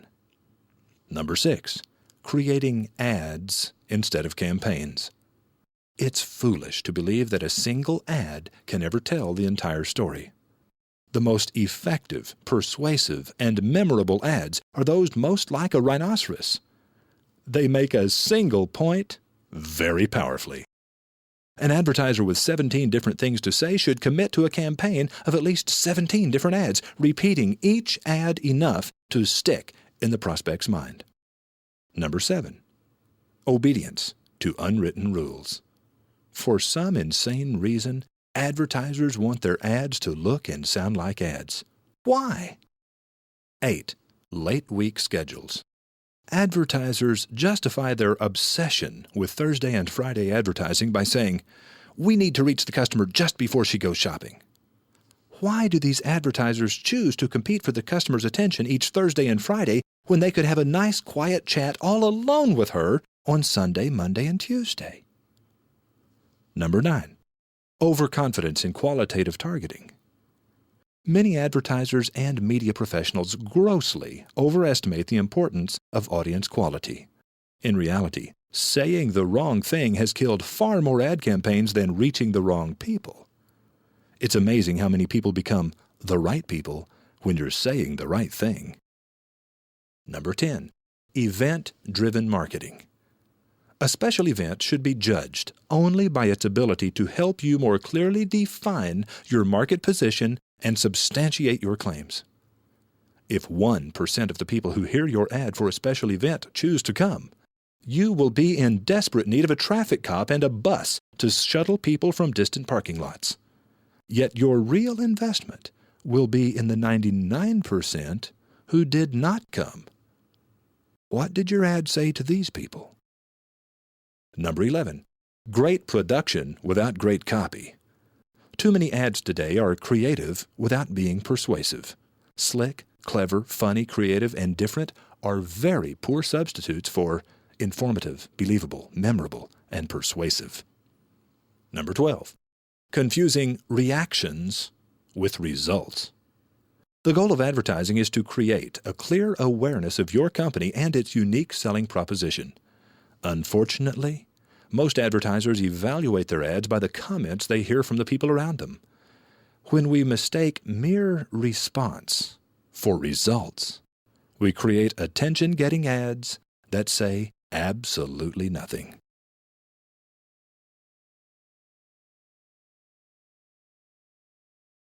Chapter 36. A Peek Behind the Curtain. Do you remember the scene in The Wizard of Oz in which Dorothy and her companions finally make it to the Emerald City only to be refused entry to see the Great Oz? When they finally get inside, the four are greeted by fire, smoke, and a booming voice. "The Great Oz has spoken." Just then, Toto, Dorothy's little dog, pulls back a curtain to reveal a rather ordinary-looking man pulling levers and shouting into a microphone. "Pay no attention to the man behind the curtain," booms the voice. "The Great Oz has spoken." Like most other celebrities, the Great Oz was mostly a myth created by a good ad man, the man behind the curtain. Elvis Presley's agent, the reclusive and mysterious Colonel Parker, is paid exactly half of all the money Elvis makes, an amount that should ultimately total several $1 million. Most people think Colonel Parker was lucky to have discovered Elvis, but I strongly disagree. Elvis and I both know it was he who was lucky to have discovered the Colonel. Yes, I know Elvis agrees, because he continues faithfully to pay half his earnings to the Colonel, even though there has never been a written contract. Like P.T. Barnum before him, Colonel Parker knows that the key to success is packaging. The Colonel says, "Shut up and do what I tell you, boy, and we'll both get rich." And young Elvis listens. For every rhyming, dancing Cassius Clay you see in the boxing ring, you can be sure there's a Don King behind the curtain. Undiscovered talent is everywhere. I believe talent is probably the world's most abundant commodity. The hard thing to find is the man behind the curtain. Anyone who says, "All I need is my talent," or "Determination is all it takes," or "Cream always rises to the top," will soon be bitterly disappointed. Which sells better, the best product or the product with the best advertising? There's an ancient proverb that says, "The race goeth not to the swift, nor the battle to the strong, but he who hath the best advertising leaveth them all in his dust." Okay, so I changed the ancient proverb. Sue me. Smiles to your face, something kids can enjoy. It's Slinky, for fun it's a wonderful toy. It's Slinky, it's fun for a girl and a boy. And Slinky mobiles with big Slinky wheels.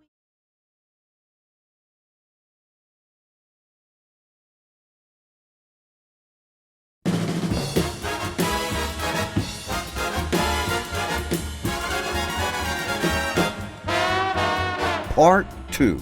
Turning Strangers into Customers.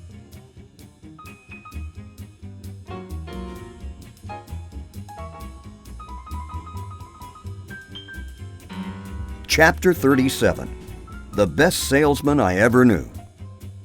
Charlie Meyer's job was to sell used cars from a dumpy car lot on the wrong side of town. And sell them he did. Charlie knew nothing at all about cars, but he did know a lot about people.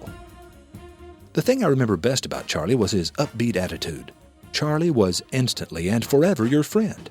And there was nothing phony about it. Charlie believed that each day was going to be the best day of his life, and it often was. The first time I saw him, he was dressed like a man going to the bank for a loan. I asked him what was the occasion. "No occasion," he replied. "I just believe that when you look right, you act right." Charlie didn't dress well to impress the customer. He dressed well because it gave him confidence. It made him feel in control. Charlie said it made him feel ready. One day when I had dropped in to visit Charlie, I noticed on his lot the most boring car I had ever seen. It was solid beige with no accent trim, and it even had a bench seat. I said, "Charlie, how in the world will you ever find a buyer for a car like that one?" I'll never forget Charlie's answer. "Roy, there's a butt for every seat. That's somebody's dream car, and I'm just waiting for somebody to get here." Ultimately, Charlie Myers was discovered by a leading radio station and became Cheerful Charlie, one of the most successful morning drive DJs of the decade. Tens of thousands of people enjoyed starting off their day to the sound of Charlie's voice. The point I'm trying to make is this.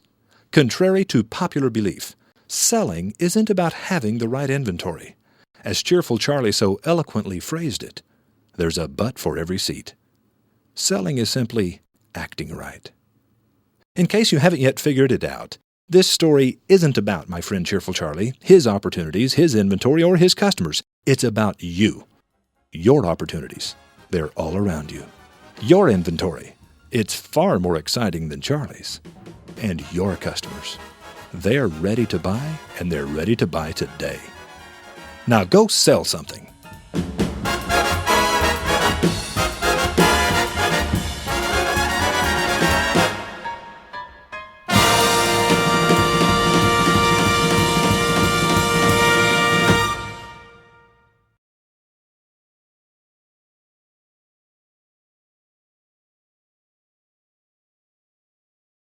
Chapter 38.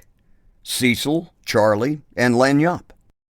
I was charged a fair price is not the statement of an excited customer, yet many business owners mistakenly believe they need only convince the public that they will be treated fairly to win their business. Phrases like honest value for your dollar and fair and honest prices tempt me to say with no small amount of sarcasm, yippee-skippy, call the press. If the most your customer can say when he walks out your door is, I was treated fairly, your business is pitifully stale and you have virtually nothing to advertise. Why? Because the expectation of fair treatment is such a basic assumption in business dealings that most people take it for granted. What we really hope to find is the delight factor. Let's say Cecil owns a produce market and advertises that his scales are the most accurate in town. His competitor across the street, Fat Charlie, tends to be a little more expensive. Fat Charlie's produce is better, but the main reason people shop at Charlie's is the delight factor. Order 10 pounds of potatoes and Charlie will happily toss potatoes onto the scale until it reads 10. Then with a smile, he'll find a particularly nice potato, place it on the top of the pile and exclaim, Lagniappe. A Cajun word, Lagniappe, means a little bit extra. If Fat Charlie doesn't add the extra potato, you can bet he'll hand you a juicy plum or a peach or a handful of cherries from beneath the counter. But one thing is certain. Fat Charlie won't let you leave without Lagniappe, the delight factor. Cecil has chosen to be the town's low-cost provider, and as such, will always have a predictable customer base of bargain hunters. Fat Charlie, however, will enjoy more word-of-mouth advertising than Cecil and will also have a much higher average ticket, due to the many add-on purchases he stimulates with his generous free samples. Yet, there's another, more subtle difference. As you walk out of Cecil's, you feel that you and he are even. You got $3 worth of potatoes, and Cecil got $3. Everyone who leaves Fat Charlie's, however, walks out with a feeling of delight. Charlie makes sure you get more than you anticipated. You never leave Fat Charlie's feeling even. Appealing to the emotions rather than the intellect, the delight factor is a powerful thing. If Cecil and Fat Charlie were in your town, where would you buy your produce? Life is like an echo. We get from it what we put in it, and just like an echo, it often gives us much more. Boris Lauer Lenardi. Chapter 39. Idiots are out to get me.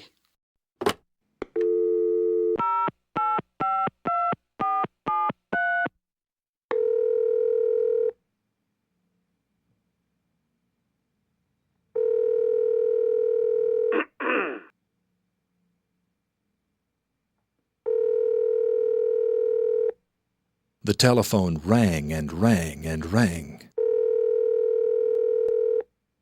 Thinking I must have dialed the wrong number, I was about to hang up when a voice answered and spoke the name of the store. How late are you open tonight? I asked.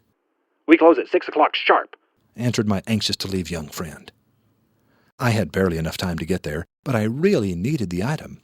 I drove there as fast as I could.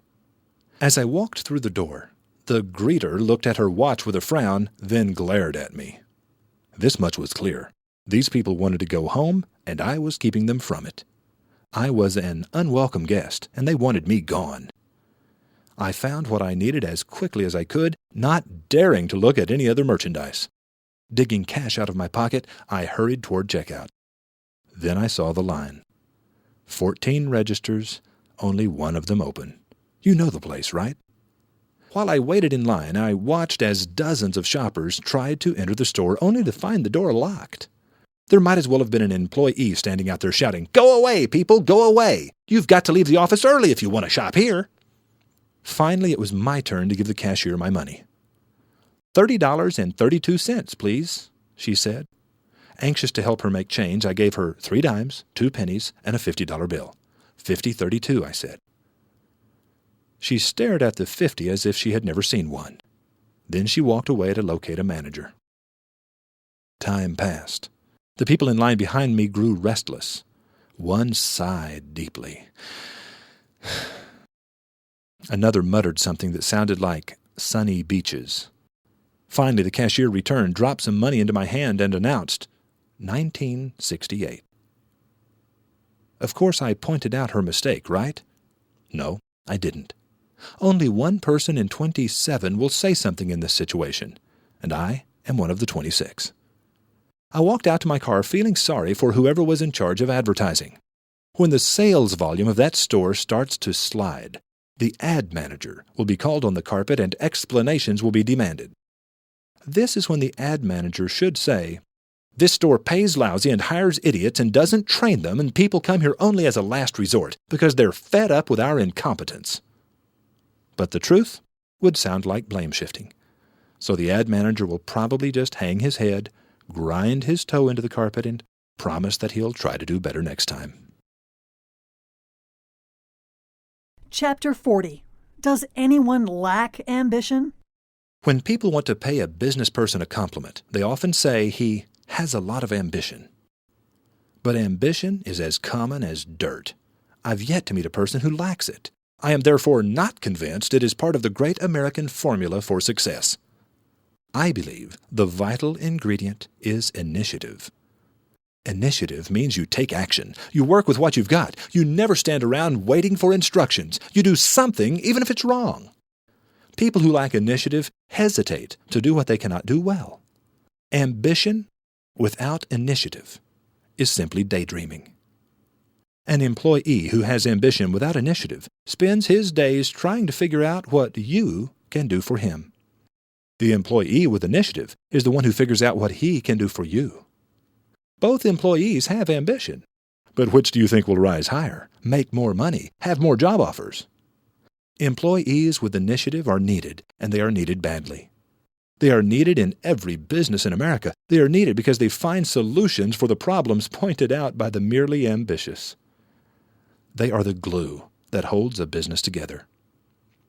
Anything worth doing is worth doing well. That's what we've been taught, right? And yet, have you ever golfed or played tennis?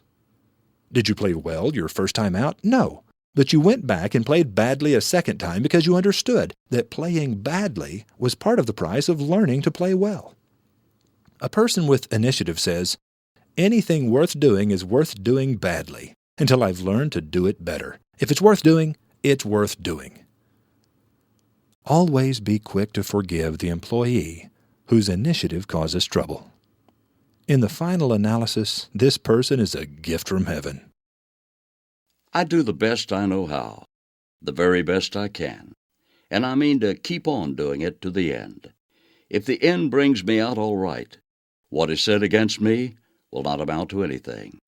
If the end brings me out all wrong, 10 angels swearing I was right would make no difference. Abraham Lincoln.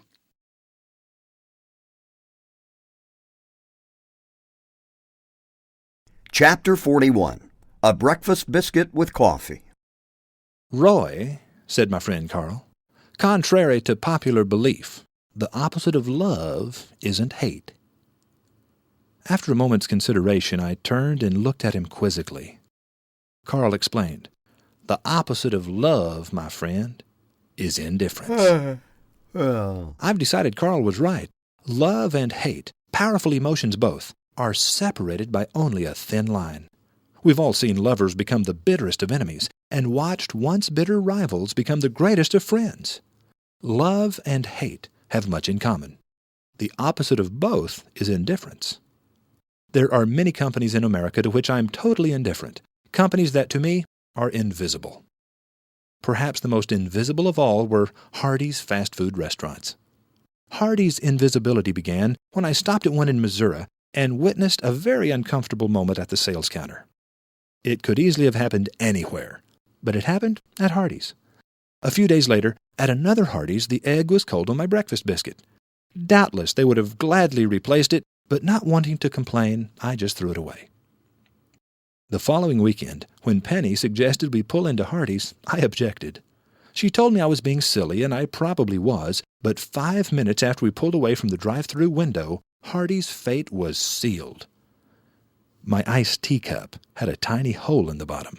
Before I knew what was happening, my crotch was soaked. Hardee's instantly became invisible. I can honestly say that in the following 8 years, I have never seen another Hardee's anywhere in America, until one day I found myself ravenously hungry in an unfamiliar part of Austin.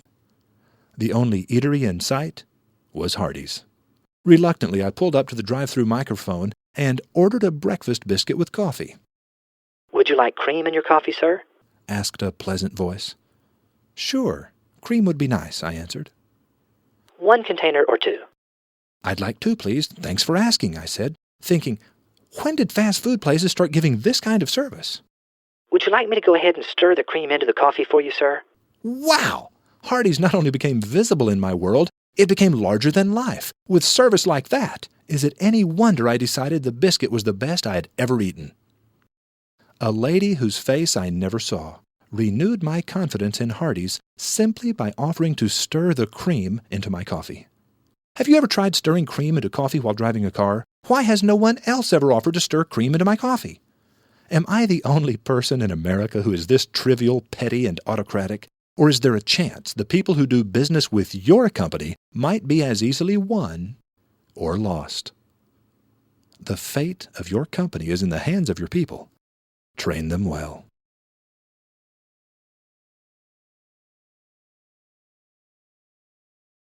Chapter 42 of Sharks and Pigs. It's a true but little-known fact that more American citizens are killed by pigs each year than by sharks.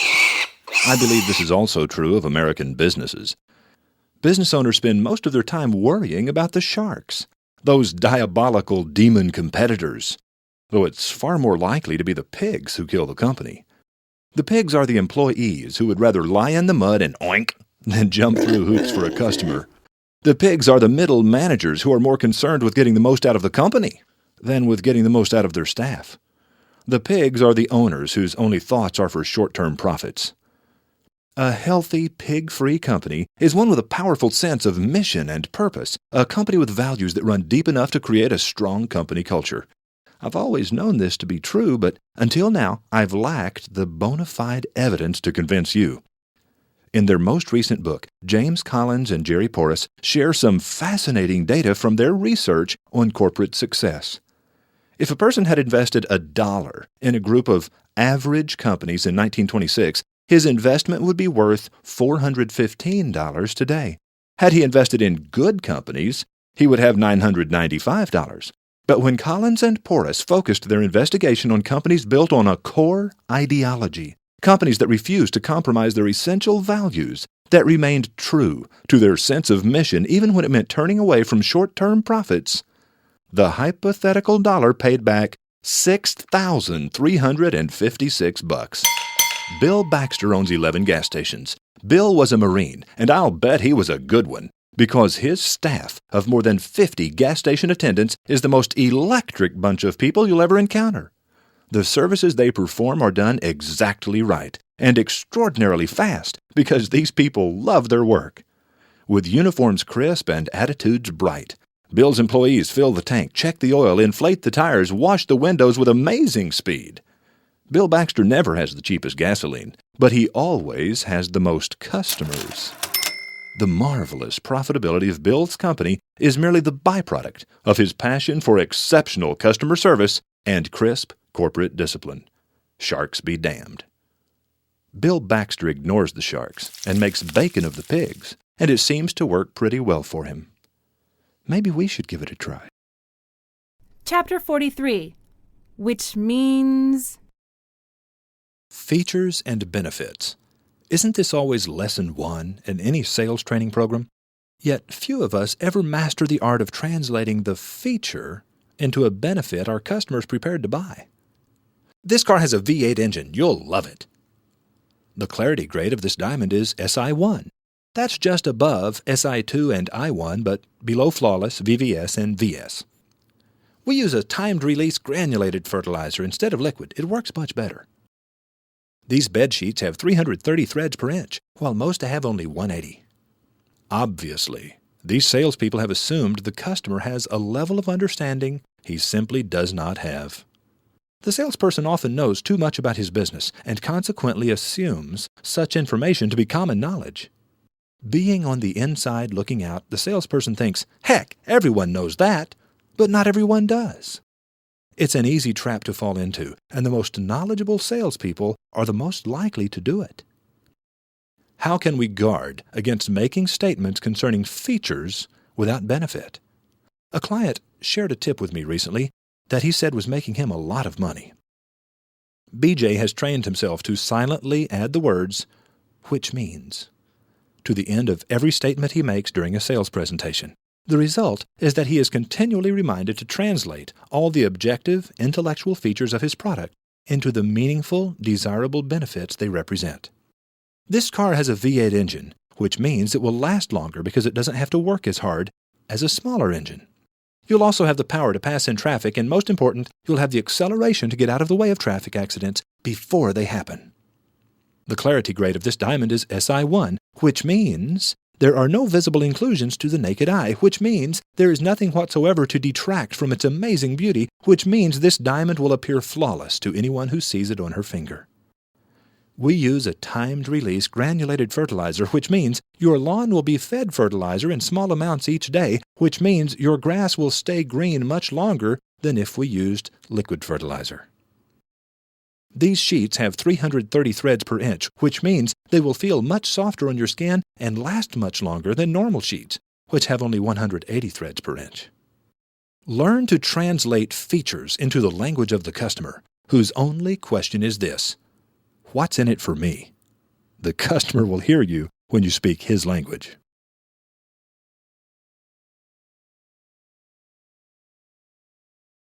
Chapter 44. 3, 4, and 3. No matter what selling style a person may use, the odds are he'll instantly hit it off with 3 out of 10 people. 4 out of 10 will be able to take him or leave him, and the final 3 aren't going to like him no matter what he says. Most salespeople make their living selling the 3 out of 10 with whom they find an easy connection. The sales champion learns how to handle the 4 in the middle. The sales champion has learned to recognize and adapt to the basic temperament of the person he is selling. Here's what I mean by basic temperament. 4 people, we'll call them Pencil, Rhino, Hugger, and Wally, hear the same sales presentation and have the following reactions.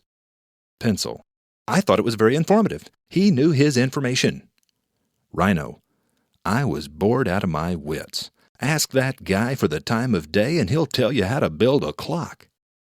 Hugger: I liked him. He seemed sincere. Wally: let me show you how I would have done it. The same 4 now listen to a presentation from a second salesperson. Pencil: the presentation was thin and he rushed through it. Rhino: I think he made a lot of sense. He made his point and shut up. Hugger: he seemed a little high-strung. Maybe he's having a bad day. Wally: he had more pizzazz than the first guy, but I could still do it better. Can you imagine 4 such different people? Sure you can. You already know people just like these guys, right? Since the time of the ancient Greek Hippocrates, it has been known that each of the millions of different personalities in our human race will fall into one of 4 basic temperament groups. Pencil is of the analytical temperament. Rhino is a driver. Hugger is known as an amiable. And Wally is an expressive. Your goal as a salesperson is to learn to identify each of the 4 temperaments and to alter your sales pitch to fit the preference of the prospect, to give each of them what he wants. The analytical Pencil wants accuracy. Just the facts, please. The driver, Rhino, wants accomplishment. Let's get this thing done. The amiable, Hugger, wants acceptance. Can't we all be friends? The expressive, Wally, wants applause. Pay attention to me. Personality typing will never be an exact science. However, it can be a valuable tool for helping us see through the eyes of others. The Platinum Rule. Do unto others as they prefer to be done unto. Otto Kroger.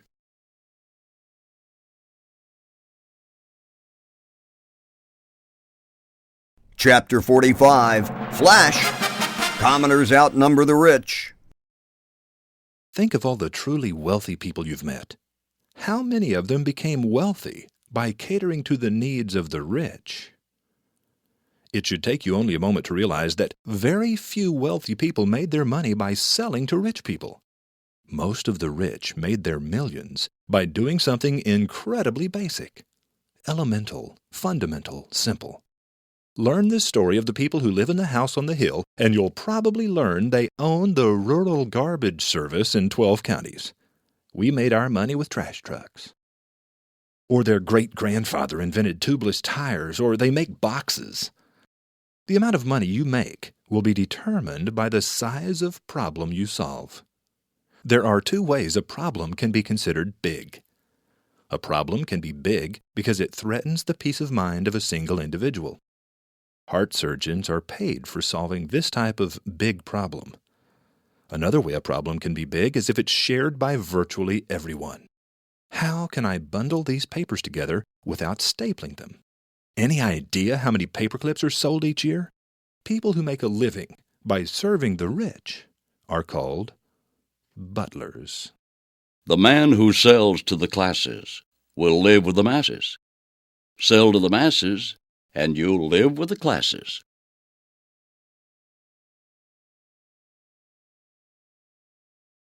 Chapter 46.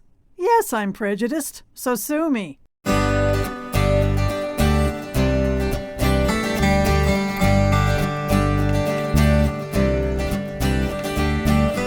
I'm small enough to have absurd little prejudices, but I'm also big enough to admit it. Oddly, though, I have none of the traditional stupid prejudices we typically associate with the word. I have my own brand of stupid prejudices. One of the most long-standing of these prejudices has been against men with ponytails. I've always felt that guys with ponytails were painfully complacent. They never seemed to be bad people, they just lacked the enthusiasm to be good at anything. A ponytail to me was the unmistakable sign of yawning apathy. A man with a ponytail was a tragic waste of skin. My ponytail prejudice was recently ground into dust and blown into the night breeze on the island of Kona, Hawaii. Penny, the boys, and I were having dinner at a popular restaurant. You couldn't have wedged another person into that place with a shoehorn, and there were dozens more people waiting impatiently outside. It was a scene beyond frantic. This place was a madhouse. We were seated and told Sam would be our waiter. I judged Sam in a glance. You guessed it, down to his waist. But Sam Horry rocked my world that night, and it began the moment he introduced himself. We didn't get the obligatory plastic-coated greeting. Sam was friendly and relaxed. He made my family feel comfortable in an environment where I would have never thought it possible. My interest deepened when Sam offered his appetizer recommendations. He seemed somehow more sincere than the typical waiter. So I ordered both of the appetizers he recommended, along with two of my own choosing. Sam's favorites were clearly the winners. Mine were good. His were fabulous. But I couldn't get past the ponytail. I said to myself, he has a strong opening, but I'll bet he fades in the finish. I had barely completed the thought when Sam arrived to refill our glasses, clear the appetizer dishes, and bring us more bread. I decided Sam must have only 2 or 3 tables to wait. This would explain the lavish service. So I began watching. I soon realized that Sam was responsible for several tables and that each of them was getting the same charming treatment my family was getting. Then I decided it must come to him naturally. But as I continued to watch, I realized that when Sam was not tableside, he was a veritable blur of efficiency. This wasn't just natural talent. Sam Horry was working his butt off. I've got it. Sam is an expensive consultant the owner imported from the mainland to train his other waiters. When he returned, I casually asked, "Sam, where are you from originally?" Sam smiled his amazing smile and told us he had been born and raised on Kona and was thrilled to have found a job so close to home. That did it. I knew I would write about Sam, but as they say, talk is cheap. So I added 20% to the tab I was paying by credit card and then looked Sam in the eye. "Sam," I said, "my business has taken me into 38 states and 3 foreign countries, and I've eaten at no less than 1,000 of the finest restaurants in the world. I tell you this only so you will grasp my meaning when I say that you are the best waiter I've ever seen." And with that, I pressed into his hand a $100 bill. I would have felt guilty had I done less. What does any of this have to do with you? It's simple. Sam Horry walked into a situation where the deck was stacked against him, and he won. He had no chance, but he won. He had every excuse to fail with honor, but he won. The place was crowded, people were waiting, and some idiot customer was prejudiced against his haircut, but he won. Have you ever had the deck stacked against you? Have you ever been dealt a raw deal? Have you ever felt that you had no chance? Have you ever had an idiot customer? Sam Horry waits tables, and in my opinion, he's the best waiter on earth. Who's the best at what you do? Do what you know best. If you're a runner, run. If you're a bell, ring. Ignis Bernstein.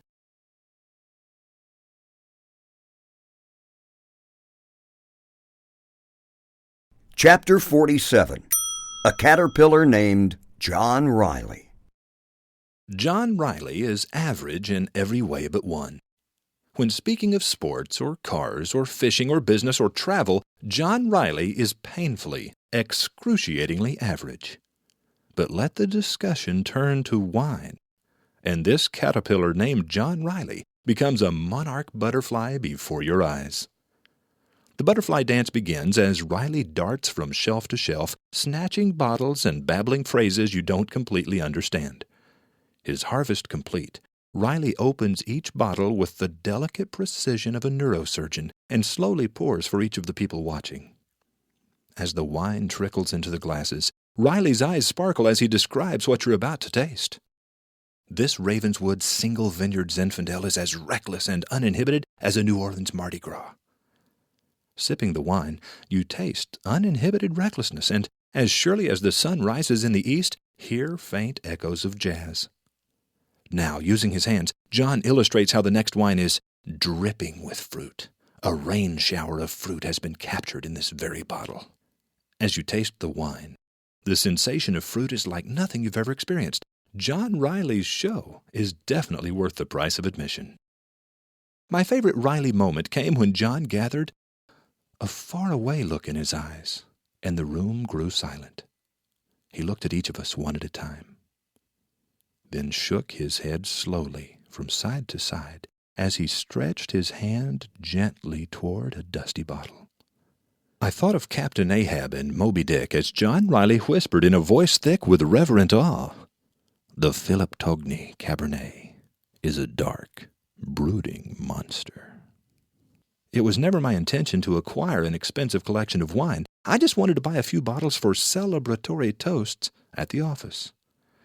My problem is that I met John Riley. But I'm convinced Riley's ability to sell wine has nothing to do with technique. I doubt that he ever attended a sales seminar or even once sat through a training class. Riley's ability to sell wine was born of passion. Raw passion for his product, unconditional humility, and impressive product knowledge are what makes John Riley's wine recommendations irresistible. I've known other men with similar passions, and each of them is wildly successful. When Woody Justice describes a diamond, or Joe Romano speaks of activity-based accounting, or John Silva describes the wonders of the deep, or Tom Pelton talks about Jesus, you don't have a chance. The passion of these men makes their offer irresistible. Their offer to you is this advice: love what you do. The money will follow. A man in a passion rides a wild horse. Ben Franklin.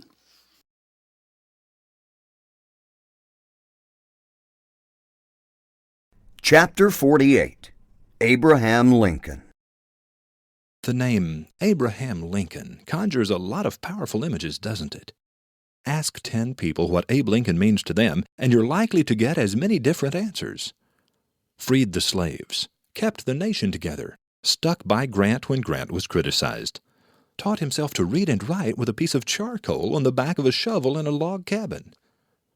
These are the answers you would expect, things you already knew. But the part of Honest Abe I like best is the part not often mentioned in the history books, something he said. Things may come to those who wait, but only the things left behind by those who hustle. Yes, that's right. Abe was a hustler, a fighter, a scrapper, an opportunist. How else does a dirt-poor farm boy become president of the United States? Abraham Lincoln knew that opportunity is everywhere, and that, quote, all men are created equal.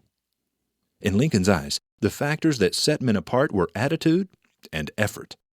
Using these things as a measuring stick, Abe would be the first to agree that some men have made themselves more equal than others. The average salesperson in America will close 2 out of 10 selling opportunities. He'll tell you, selling is a numbers game. If you want me to sell more, bring me more selling opportunities. But an excited, motivated, informed, I love my job salesperson will close half of all the people he sees each day, generating nearly 3 times the dollars produced by the average salesperson. I think Abe would have sold 100% and then bought your store. Do you realize that all the people you will see today are hoping to buy something from you? Please, don't disappoint them.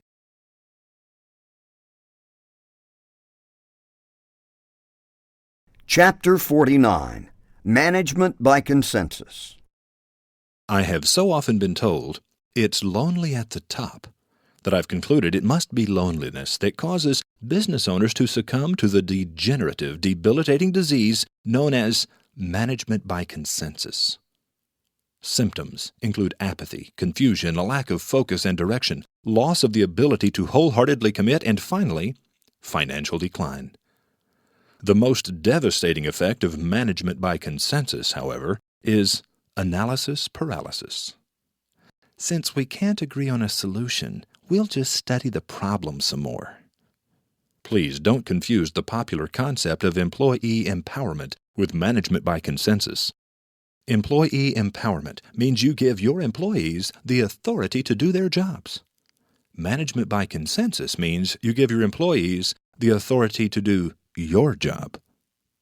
Business owners who are guilty of managing by consensus will usually agree that a camel is a racehorse designed by a committee, because very few of them ever realize that managing by committee is exactly what they're doing.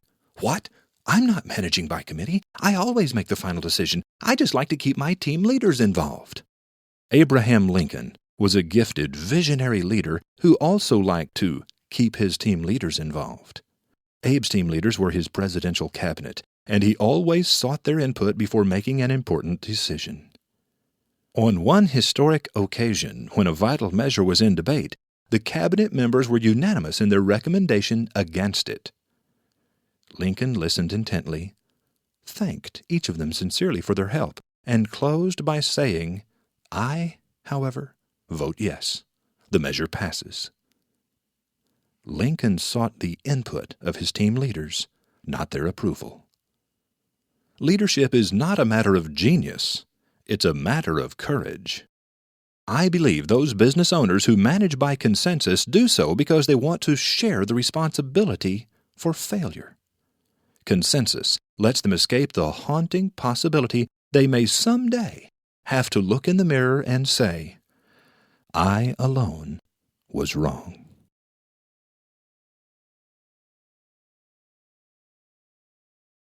Chapter 50. Time Poverty.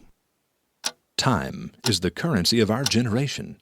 The supply is limited, and everyone needs more of it. Time has become the great equalizer.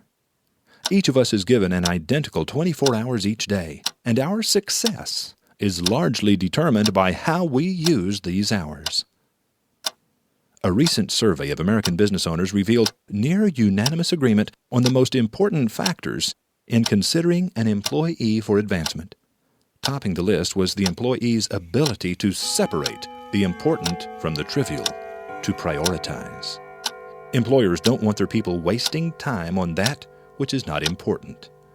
The second most highly valued characteristic was the ability to get things done speedily. In summary, the most highly valued employees are those who can quickly decide what to do and then get it done. It's all about saving time. Never in the history of the world has a nation had so many appliances and services devoted to the saving of time. And never has a nation had so little free time. The growing trend toward time poverty explains why most Americans will decide whether they have any interest in a thing within 7 seconds of their first exposure to it. This incredibly short attention span makes it nothing less than vital that your salespeople train themselves to get to the point. This trend is so self-evident that I fear we often overlook it. Remember the advice of J. Paul Getty when asked how to become rich? Find a need and fill it. The need of today's customer is to save time. How many ways do you offer to save your customers time? Getting people's money is easy once you've persuaded them to give you their time. Win the time of the people, and their money will follow. Do you love life? Then do not squander time, for that's the stuff life is made of. Benjamin Franklin.